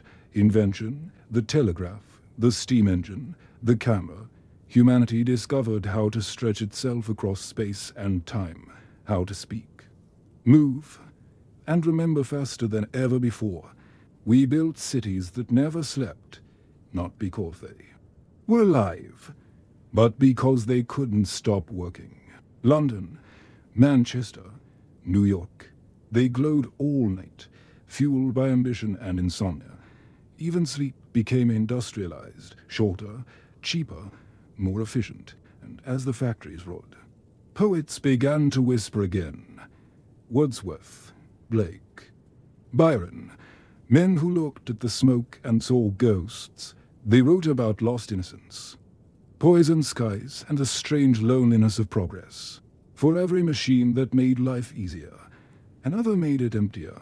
By the end of the 19th century, humanity stood taller than ever, surrounded by light, motion, and noise, and realized, with quiet horror, that it still felt just as small. Because no matter how many empires we build or machines we forge, the same question always lingers when the engines stop and the lamps go out. What was it all for? And so, the modern world began, not with trumpets, but with a long, tired sigh. The 20th century didn't arrive quietly. It kicked down the door with a factory whistle and a rifle shot. The world was suddenly fast, loud, and made of metal. Steam became smoke, smoke became smog, and somewhere under that grey sky, humanity forgot how to sit still. Empires still strutted round in uniforms, pretending they were immortal, but they were already ghosts in brass buttons. Europe was a powder keg disguised as a dinner party, everyone shaking hands with one hand and loading a pistol with the other. Then, in 1914, a single bullet in Sarajevo lit the fuse. One archduke down, and the entire world went up like dry tinder. The Great War, they called it, as if good branding might make for use of trench rot and artillery sound noble. Men lived underground like moles, surrounded by mud, gas, and the kind of silence that only follows a scream. The machine gun turned bravery into statistics. The tank made cavalry obsolete overnight, and in the skies. Fragile biplanes buzzed above like mechanical insects, dropping death with unsettling precision. When it was finally over, nothing was the same. Europe was exhausted, haunted, and half destroyed. An entire generation had been buried between Belgium and France. They said it was the war to end all wars, which was adorable in hindsight. The 1920s tried to dance the ghosts away. Jazz, gin, and glitter. An entire decade spent pretending everything was fine. Cities pulsed with neon light and reckless optimism. Women cut their hair short. Men wore their morals shorter, and everyone believed the future would stay loud and bright forever. But prosperity, like champagne, always runs out. When the markets crashed in 1929, the music stopped mid-note. Fortunes evaporated overnight, and the same factories that once symbolized progress became mausoleums for the unemployed. Bread lines replaced conga lines, and hope turned into a rumor. Into that darkness marched new prophets, men with uniforms and microphones. They promised order, pride, and someone to blame. In Italy, Mussolini made fascism fashionable. In Germany, Hitler turned resentment into religion, and the world, exhausted by chaos, started listening. By 1939, the powder keg was full again. The spark this time came from Poland. Tanks rolled, planes screamed. And the Second World War began. The conflict so vast it made the first look like rehearsal. This wasn't just men fighting in trenches anymore. This was total war. Cities burning, skies black with bombers, oceans full of steel. Science became a weapon. Radar, rockets, code machines, and in the end, something far worse. In August 1945, a city vanished under a single flash of light. Hiroshima, then Nagasaki. Humanity had finally invented its own apocalypse. When the smoke cleared, the world didn't celebrate. It stared at itself in horror. The atomic age had begun, and everyone suddenly realized how fragile the planet really was. The victors tried to rebuild. The defeated tried to forget. But the war had changed everything. Maps, morals, and the very idea of safety. From the rubble rose to giants. The United States and the Soviet Union, staring each other down across an invisible line. The Cold War was less about battles and more about nerves. Missiles pointed at the sky, spies hid in plain sight. And the world learned to live with a background hum of potential extinction. Children practiced hiding under desks, as if plywood could stop radiation. Politicians smiled for cameras while planning end-of-the-world scenarios, and yet, amid all that tension, there was progress, absurd. Ironic progress, spaceflight, satellites, computers. Humanity went from killing each other in trenches to launching rockets beyond the clouds in less than half a century. When Neil Armstrong stepped onto the moon in 1969, millions watched in awe. For one brief, silent moment, the world looked upward instead of across a battlefield. But even then, down below, The old wars never really stopped. They just changed costumes. Vietnam, Korea, proxy wars. Ideologies wearing new flags. The dream of global peace turned into paperwork, conferences, and cautious smiles. Still, people tried. They built the United Nations, signed treaties, wrote declarations. Humanity as polite way of saying let us not do that again. The rest of the century was a blur of invention and anxiety. Television became everyone's new. Hearth, music got louder, cities grew taller, and information began to move faster than thought. By the time the Berlin Wall fell in 1989, people dared to believe history had finally calmed down. It hadn't. It just changed channels. By the end of the 20th century, humanity had entered a new kind of battlefield, one made not of mud or trenches, but of circuits, screens, and invisible code. The Cold War thawed. The Soviet Union collapsed in a whisper instead of a bang. And suddenly everyone was talking about the future again. The 1990s smelled like plastic and possibility. Beepers, floppy disks, dial-up modems screaming through telephone lines. The world was connecting, one slow, pixelated page at a time. And for the first time in history, power wasn't just in the hands of nations. It was in the hands of anyone who could type, click, or code. The internet quietly rewrote everything. Commerce, conversation, even loneliness. Governments scrambled to understand it.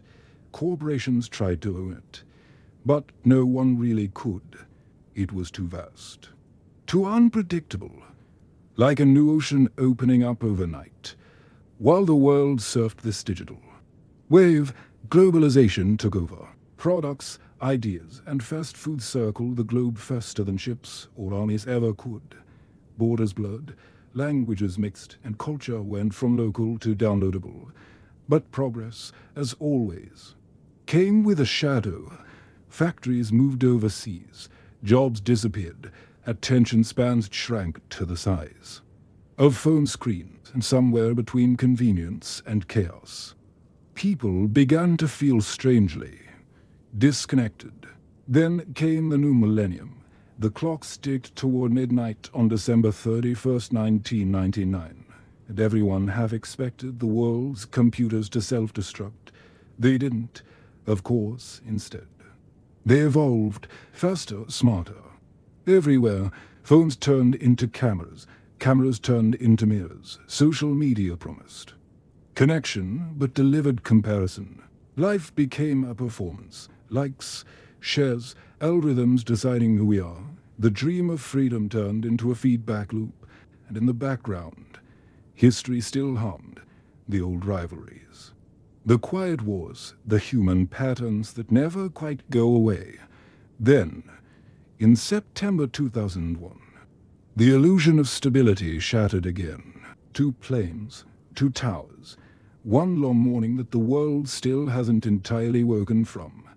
In the years that followed, nations launched new wars, this time against fear itself. Cities changed. Airports changed. Privacy became a luxury. And the digital age grew dark around the edges. Cameras watched everything. Data became currency. Truth became negotiable. Still, amid all this noise, humanity kept building renewable energy, artificial intelligence, electric cars, machines that learn, talk, even dream, or at least pretend to. The same species that once fought with spears now argued with chatbots, and yet the questions stayed the same. Who holds power?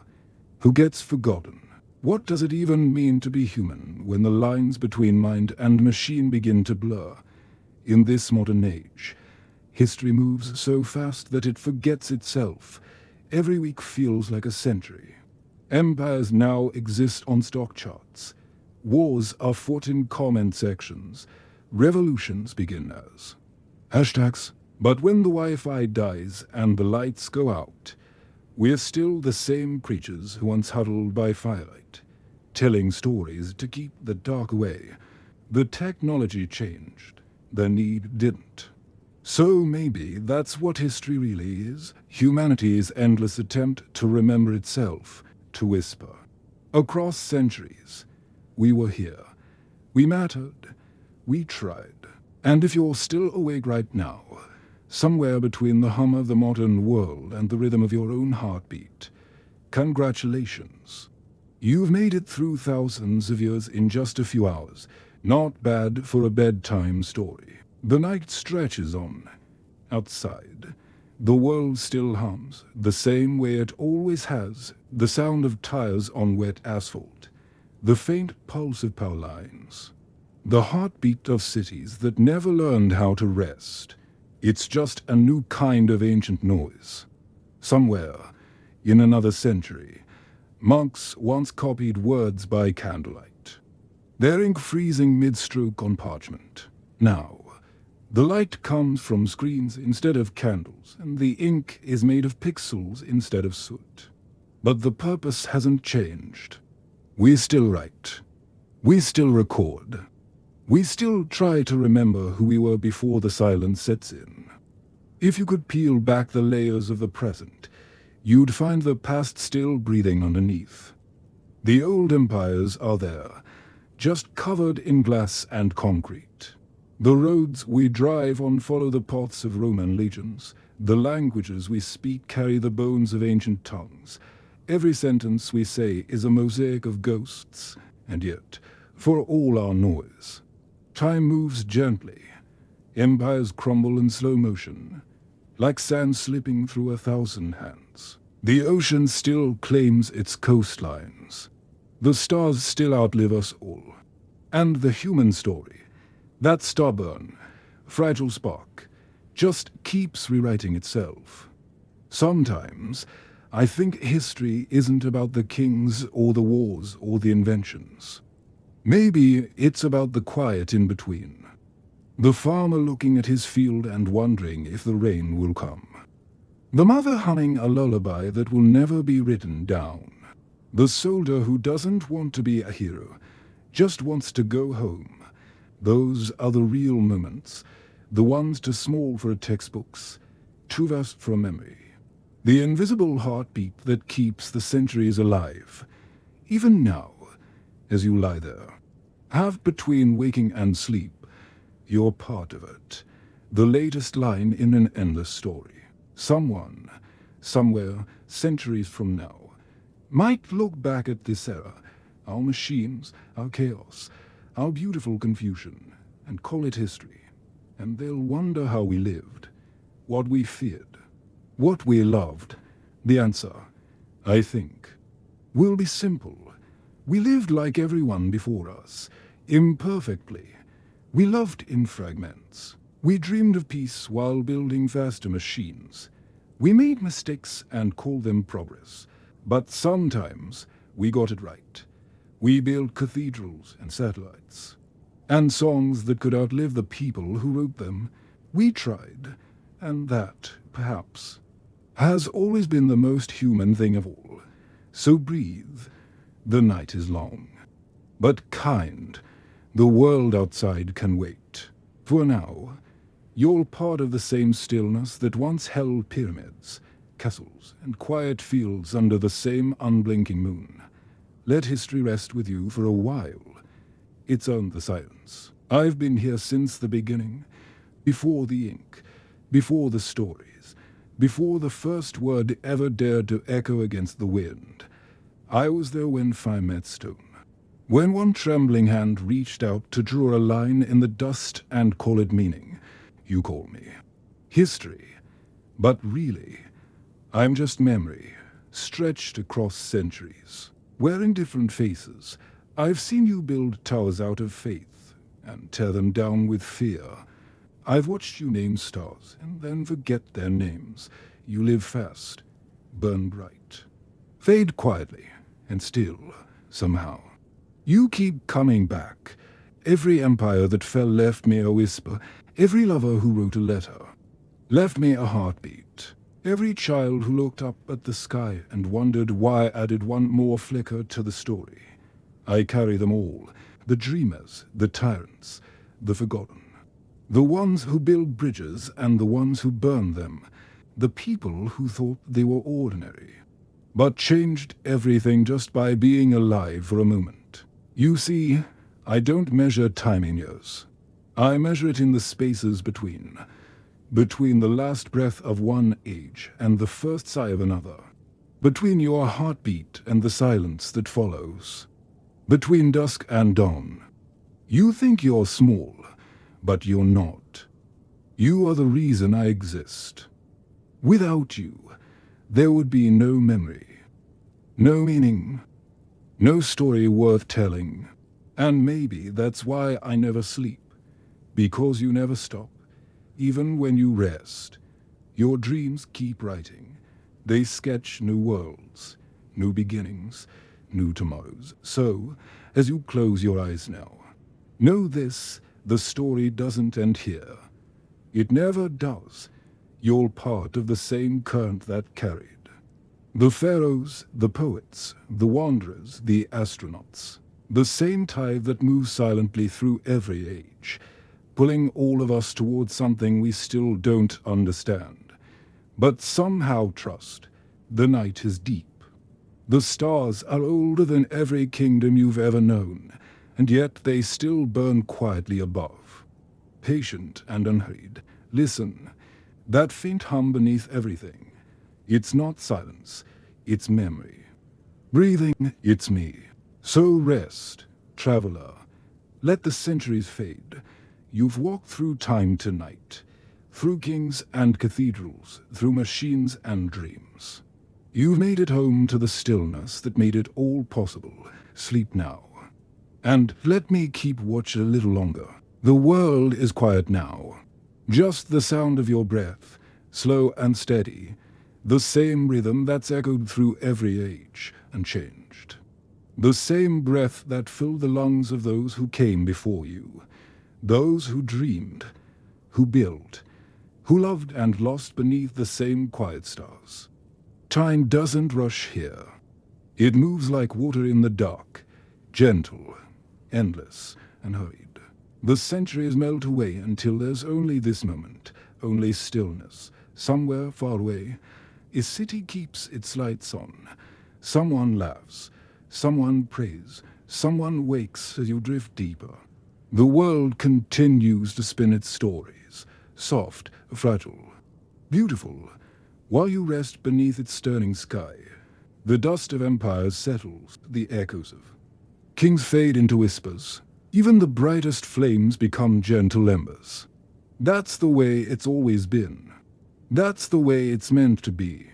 You've traveled so far tonight, from the first spark of fire to the silent hum of machines, from the rise of ancient kings to the heartbeat of the modern age. But the journey ends here, in quiet. Let go now. Let the weight of the centuries slip from your shoulders. There's nothing more to learn, nothing more to chase, only the deep calm waiting just beyond thought. The past has spoken. The future can wait. All that matters now is this breath, this heartbeat, this peace. Sleep deeply. Traveler of time, the story will be here when you wake. The air above Alexandria shimmered with heat, thick with the scent of salt and dying flowers. From her marble balcony, Cleopatra watched the horizon turn gold, her reflection flickering in the Nile below. She had built her life on symbols, gold, silk, the cobra's coil. But even a queen could feel the tremor of an ending. Once, the world had bent round her. Kings crossed deserts for her. Rome itself had leaned eastward when she spoke.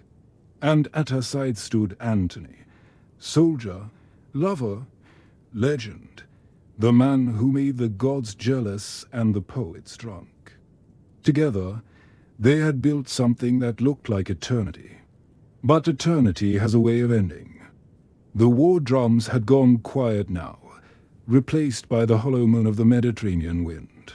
Octavian, cold and patient as marble, was closing in. He didn't march like a conqueror. He advanced like a storm, slow, inevitable and absolute. Cleopatra could feel it in the walls of her palace. The servants whispered less. The music stopped earlier each night.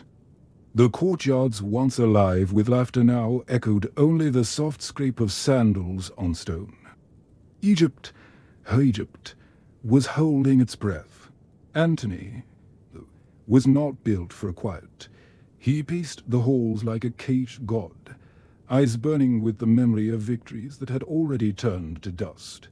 Rome had once been his, every feast, every battlefield, every cheer. Now it was a ghost that mocked him. He'd lost ships, armies, and allies, but the cruelest loss was his certainty. Cleopatra saw it when he looked at her, that flicker of doubt beneath the armor. He still called her my queen, still touched her hand like a prayer, but his gaze lingered too long on the distance, as if already searching for another world to conquer or to die in. When Octavian's fleet trapped them at Actium, the sea itself seemed to turn against them. The wind betrayed their sails, the tide pulled against their oars, and the sun burned down like judgment. Cleopatra, watching from her gilded barge, made the only choice she could. She turned away. Her ships fled into the blue haze, and Antony followed, torn between duty and love. Chasing her banner of gold and smoke, Rome would never forgive him for that. The war ended not with glory, but with a sigh. Antony's men deserted. His generals bent the knee to Octavian. The empire shifted like sand, and the last of Egypt's light began to fade. Back in Alexandria, the lovers hid within the palace walls, to broken constellations circling the end, the halls that once rang with power now dripped with perfume and exhaustion. They dined like royalty and spoke like ghosts. Cleopatra still wore her crown, still painted her eyes in gold and coal. But she knew the truth. Rome was already at her gates. Antony's end came with the morning. News arrived, false, as fate would have it, that Cleopatra was dead. He didn't rage. He didn't cry. He simply turned to the nearest soldier, asked for his sword, and fell upon it without ceremony. When they carried him to her, broken, bleeding, still half alive, she refused to let him die alone. She wrapped her arms round him as the world narrowed to a single heartbeat. He whispered her name once, softly, like a secret, and then he was gone. Outside, the city was silent. The people knew. Egypt had lost its son. Cleopatra's final days moved like a slow dream. Octavian entered the palace not as a destroyer, but as a collector of trophies. He found her proud, poised, and smiling faintly, as though she had already bargained with death and found it acceptable. He tried to take her to Rome, to parade her through the streets like a relic of empire, but she would not let them make her spectacle. Queens of Egypt did not bow to emperors. They became myths instead. So she prepared herself. She bathed in milk scented with myrrh. She, dressed in royal linen, draped in gold, and when the hour came, she took the asp, symbol of the goddess, emblem of sovereignty, and let it bite her quietly beneath the fig leaves. Her body was found serene and touched by fear. Her lips curved slightly, as though she had outwitted even history. In Rome, Octavian became Augustus, the first emperor. The Republic was gone. The Age of Kings had ended, but somewhere in the soft silence of her tomb, Cleopatra still ruled, not through power, but through memory. Because that's the thing about legends. They never die properly. They just slip into the bloodstream of time, waiting for someone, somewhere, to remember. The tomb is silent. Only the air moves, heavy with the scent of resins and oils, the same fragrances that once drifted through the halls of pharaohs. In that silence, the ritual begins. Death. To the ancient Egyptians, was not an ending. It was an arrival, a crossing of thresholds, from breath to eternity, from body to story. Every heartbeat in life was just a rehearsal for this moment, this sacred pause between worlds. They called it the beautiful house, not a morgue, not a place of despair, but a sanctuary of transformation. The priests entered barefoot, speaking softly to the dead, as though to a sleeping god. The body was washed in pure water from the Nile, the river that had once given life, now giving passage. First came the removal of what was mortal. The organs were carefully taken, each one sacred, each one essential to the journey ahead. The liver, the lungs, the stomach, the intestines, all placed within canopic jars guarded by divine faces, Imsti, Happy, Duamutef, and Kebesanuf, the sons of Horus. The heart, though, that remained, because the heart was not just flesh, it was the map of the soul. In the world beyond, it would be weighed against the feather of Mat, the goddess of truth. A heart heavier than the feather meant a life unbalanced, and the soul would be devoured by the waiting beast, Emet. But a heart light as air would pass on, into the endless fields of peace. Once the body was emptied of its impermanent parts, it was filled again, with linen, with spices, with natron salt to dry away the memory of decay. The skin was anointed with cedar oil and frankincense. Every gesture, every word, was measured. Even death demanded precision. Days passed, 40, sometimes 70. Time itself seemed to slow inside those stone walls. The flesh shrank, hardened, took on the color of desert clay.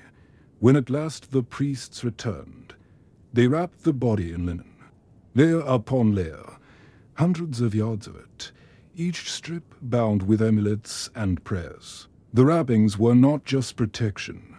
They were language, each knot, each fold, a word in the oldest story ever told, how to live forever. And when the face was covered, when the last spell was spoken, they placed upon it a mask, gold, serene, unblinking, the face of eternity. The mask wasn't meant to resemble the person as they were, but as they hoped to be, perfect, divine, and ending. In the flicker of lamplight, the dead became radiant. The queen, the soldier, the farmer, each one transformed into something sacred. They no longer belonged to time. Then came the journey.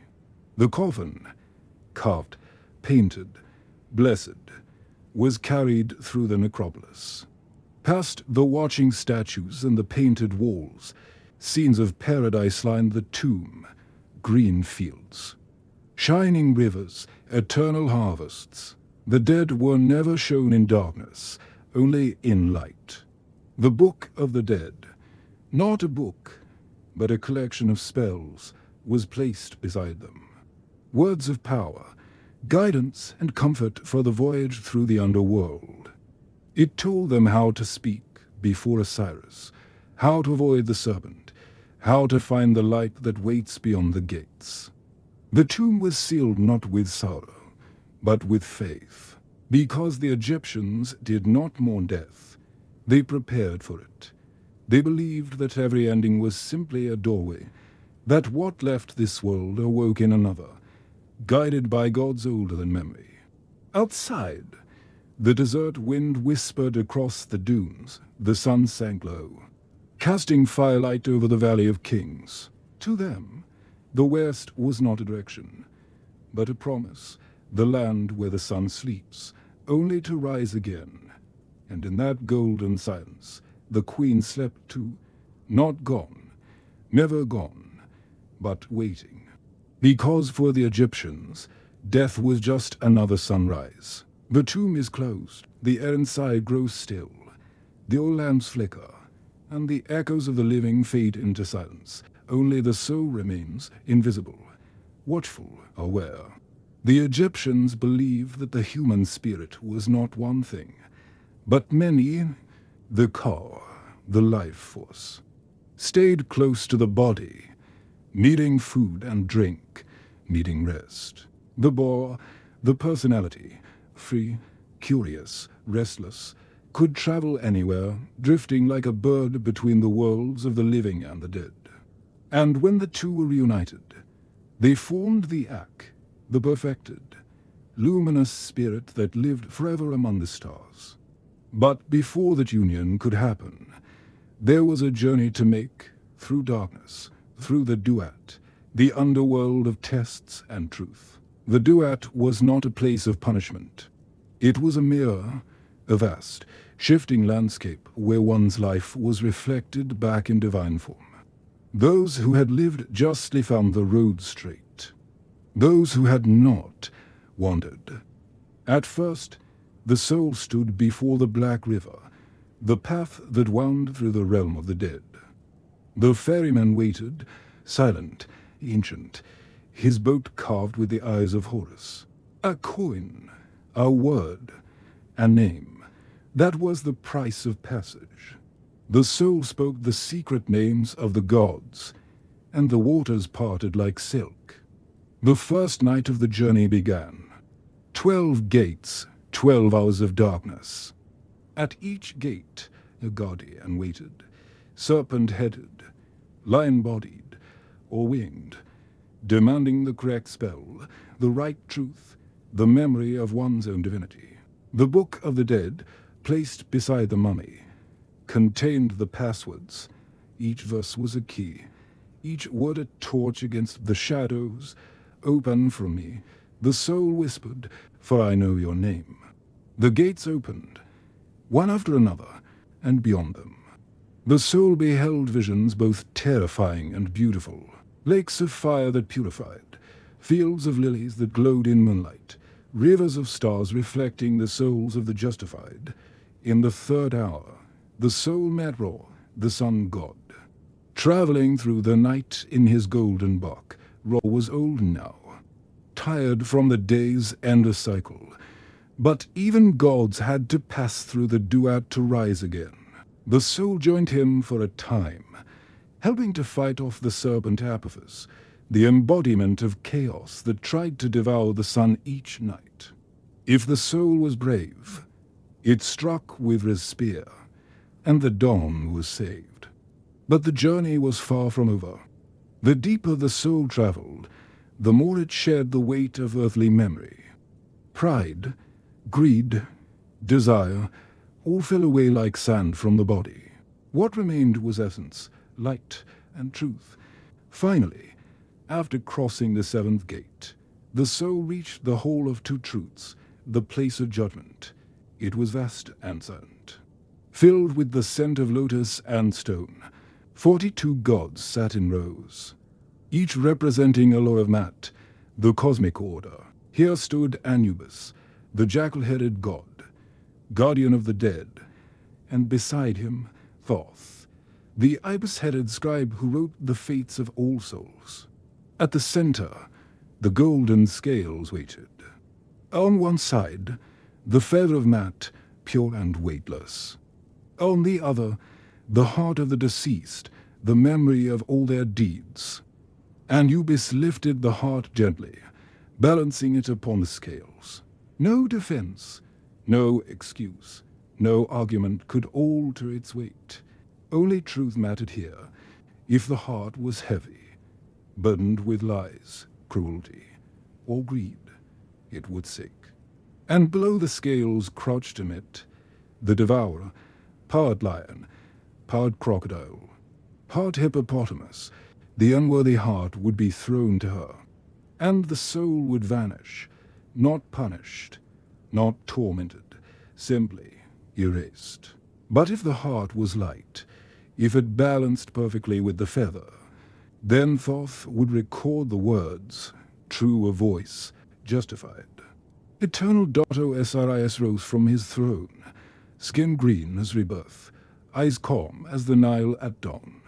He welcomed the soul into the field of reeds, the paradise beyond the veil. There the sun shone forever. Rivers glimmered with gold. The air smelled of papyrus and honey, and the soul lived as it had in life, but perfected, harvesting endless fields, reuniting with loved ones, never aging, never thirsting, forever in peace. It was not heaven, it was balance.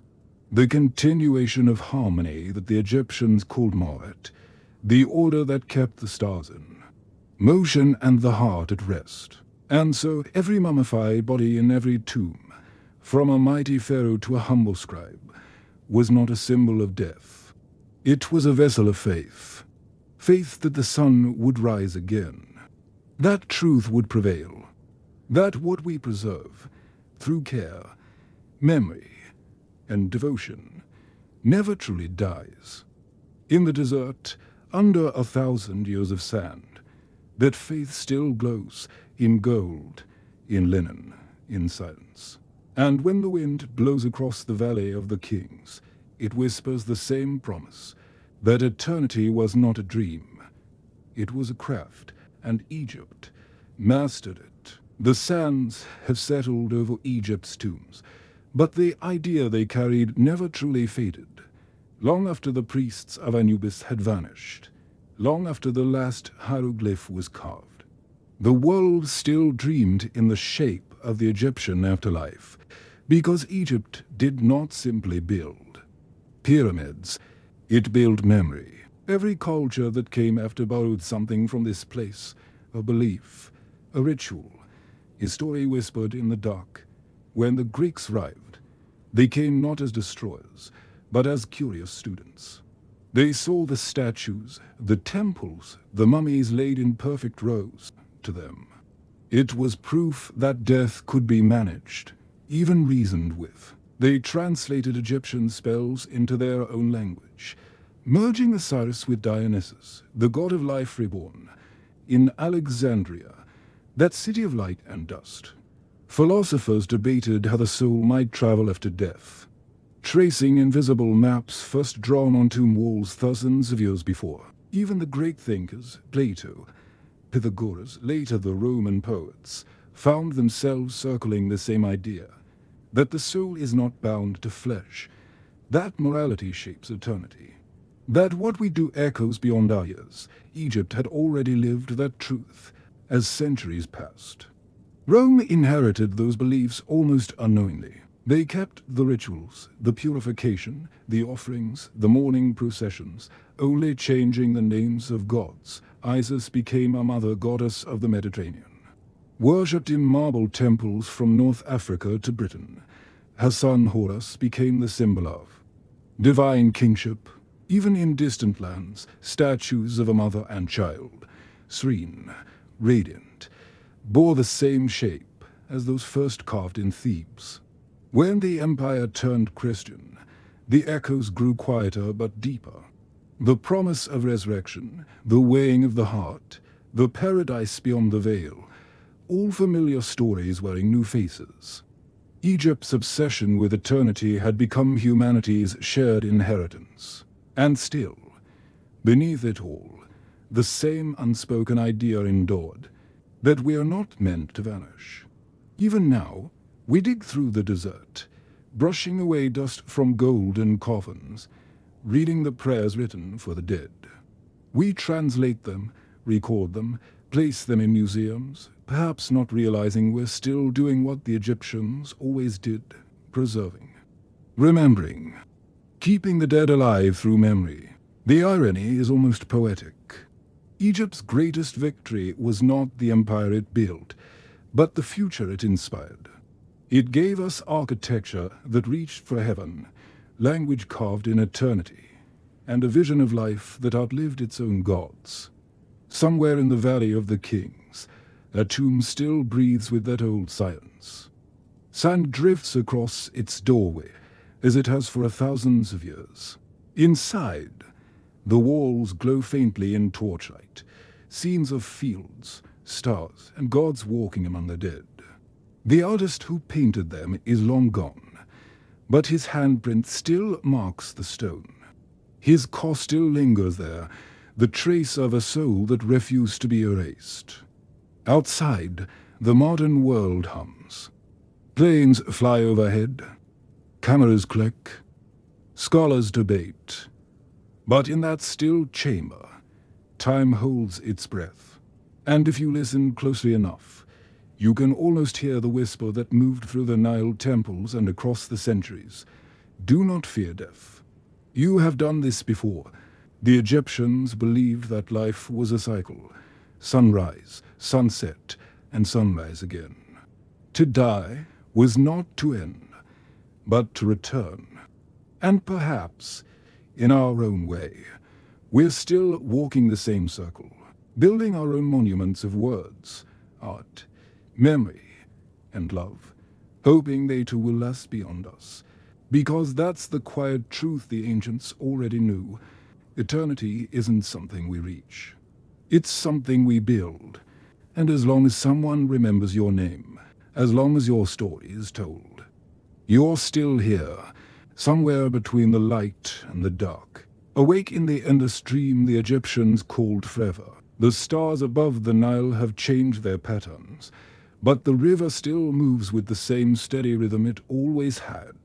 It carries no armies now, no royal barges, no songs of conquest, only the whisper of water against stone. Yet somehow, that sound feels familiar, almost like the slow heartbeat of history itself. Imagine standing on the bank of that river at dusk. The air is warm, touched with the faint smell of dust and flowers. The horizon glows the same deep gold the ancients once called the color of eternity. Far away, the call of a bird fades into the evening, and for a moment, everything feels timeless, as though every era, every life, every breath has folded into this single quiet instant. The Egyptians believed that silence was sacred. It was in the pause between heartbeats, the moment before sunrise, the stillness that came when one journey ended and another began. To them, sleep and death were not enemies. Only different doors leading to the same hallway of dreams. When you close your eyes tonight, you're walking that same hallway, the one that kings, queens, and builders once walked before you. They called it the Field of Reeds, their idea of paradise. It wasn't filled with thrones or golden palaces. It was a place that looked almost exactly like home. A gentle river, cool wind, familiar faces waiting in the sunlight. Every harvest eternal, every morning new. Because for them, perfection wasn't in power. It was in peace. Maybe that's why their stories still reach us. In a world that never stops moving, Egypt's greatest lesson is stillness, the utter remembering that we are part of something longer than a lifetime. When you look at the stars, you see the same ones the priests once charted above their temples. When you hear the rush of water, it's the same rhythm that once lulled entire cities to rest. Nothing has truly disappeared. It's just been rearranged, passed from one dreamer to the next, in the soft darkness of your room. Think of the great tombs under the desert. Their corridors stretch deep into the earth, yet inside, the walls shimmer with color. Scenes of life and laughter, not sorrow. That's how they wanted to be remembered, alive, joyful, surrounded by the moments that made them human. And perhaps, in that way, they were right. We are never more eternal than in the memories of the things we love. The queen who defied an empire, the farmer who watched the river flood, the artist who left his handprint on stone. All of them sleep beneath the same sky you do tonight. And somewhere, in the vast quiet beyond sound and time, their dreams mingle with yours. The night deepens. The stars fade softly into one another. You can almost hear the hush of the Nile, carrying away the day's noise, carrying away the weight of memory, until all that remains is the steady pulse of the earth turning. Let the sound of that ancient river guide you. Let your breath move with its rhythm, slow, steady, and hurried. The same rhythm that once rocked a civilization to rest. You've walked with pharaohs tonight. You've watched their empires rise and fall like the tides of the Nile. And now, the story folds gently closed, like the pages of an old papyrus scroll. There's no ending, only return. The same sunrise, the same journey, waiting for you when you wake. So rest now. You've earned it. The sands are quiet. The world is still. And somewhere beyond the dark, the Nile keeps flowing, carrying your dreams out to the horizon, where every story begins again.